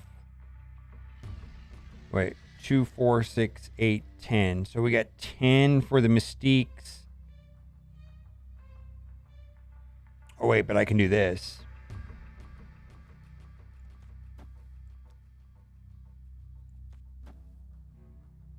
Oh, he retreated. All right.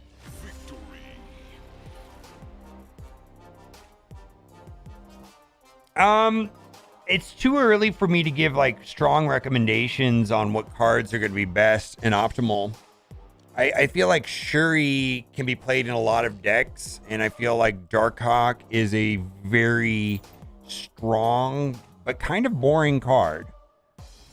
I feel like the number of opportunities to do something cool with a card like Shuri are much harder than the opportunities to do something cool with a card like Darkhawk.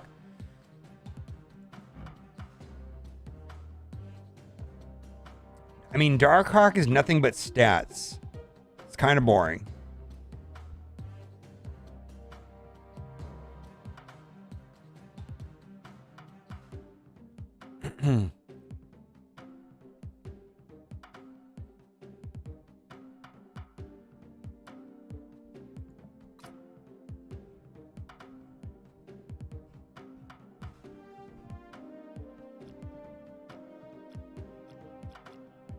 I think Shuri's gonna find. I think that there will be a new variation of some sort of Shuri deck going forward.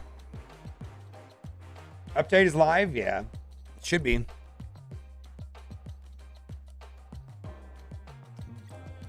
I think Shuri's a more creative. I think there's more creative opportunities with Shuri than Darkhawk. I mean, literally, Darkhawk, you put him in a deck with Mystique and Rockslide and Korg and maybe Zabu and Black Widow, and then you have a Darkhawk deck, and that's it. I mean, there's got to be like 900 Shuri decks. That were all the Shuri decks were overshadowed by Red Skull and Taskmaster. Every time I saw like a cool Shuri deck, I'm like, wouldn't Red Skull be better? I mean, I remember thinking that, like, but you just made a Shuri deck and you put in Stature instead of Red Skull. Oh, you should have, why not just use Red Skull? So I think this is an interesting situation.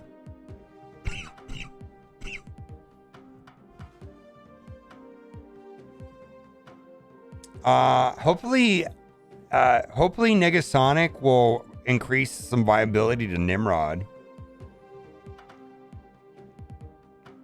Yeah.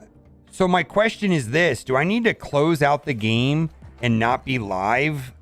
Because aren't there bugs with this? Like, do I not want my game to be on when this happens?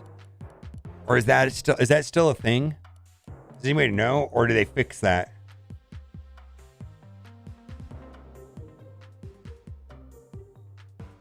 Red Skull still better than anything else? Possibly.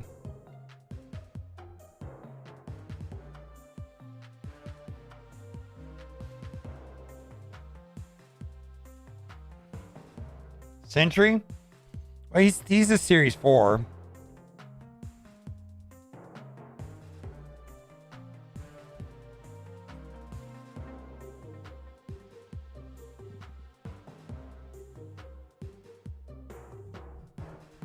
Yeah, I'm going to close the game out. Actually, I'm going to end the stream. I actually am going to eat lunch. I'll turn the game off for a little bit and eat lunch. And then I'll come back with... I've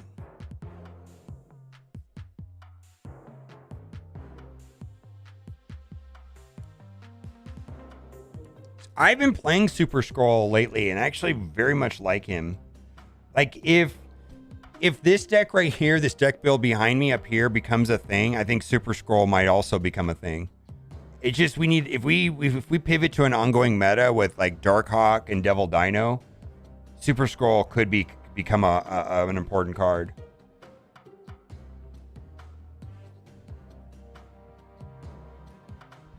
All right, bye for now.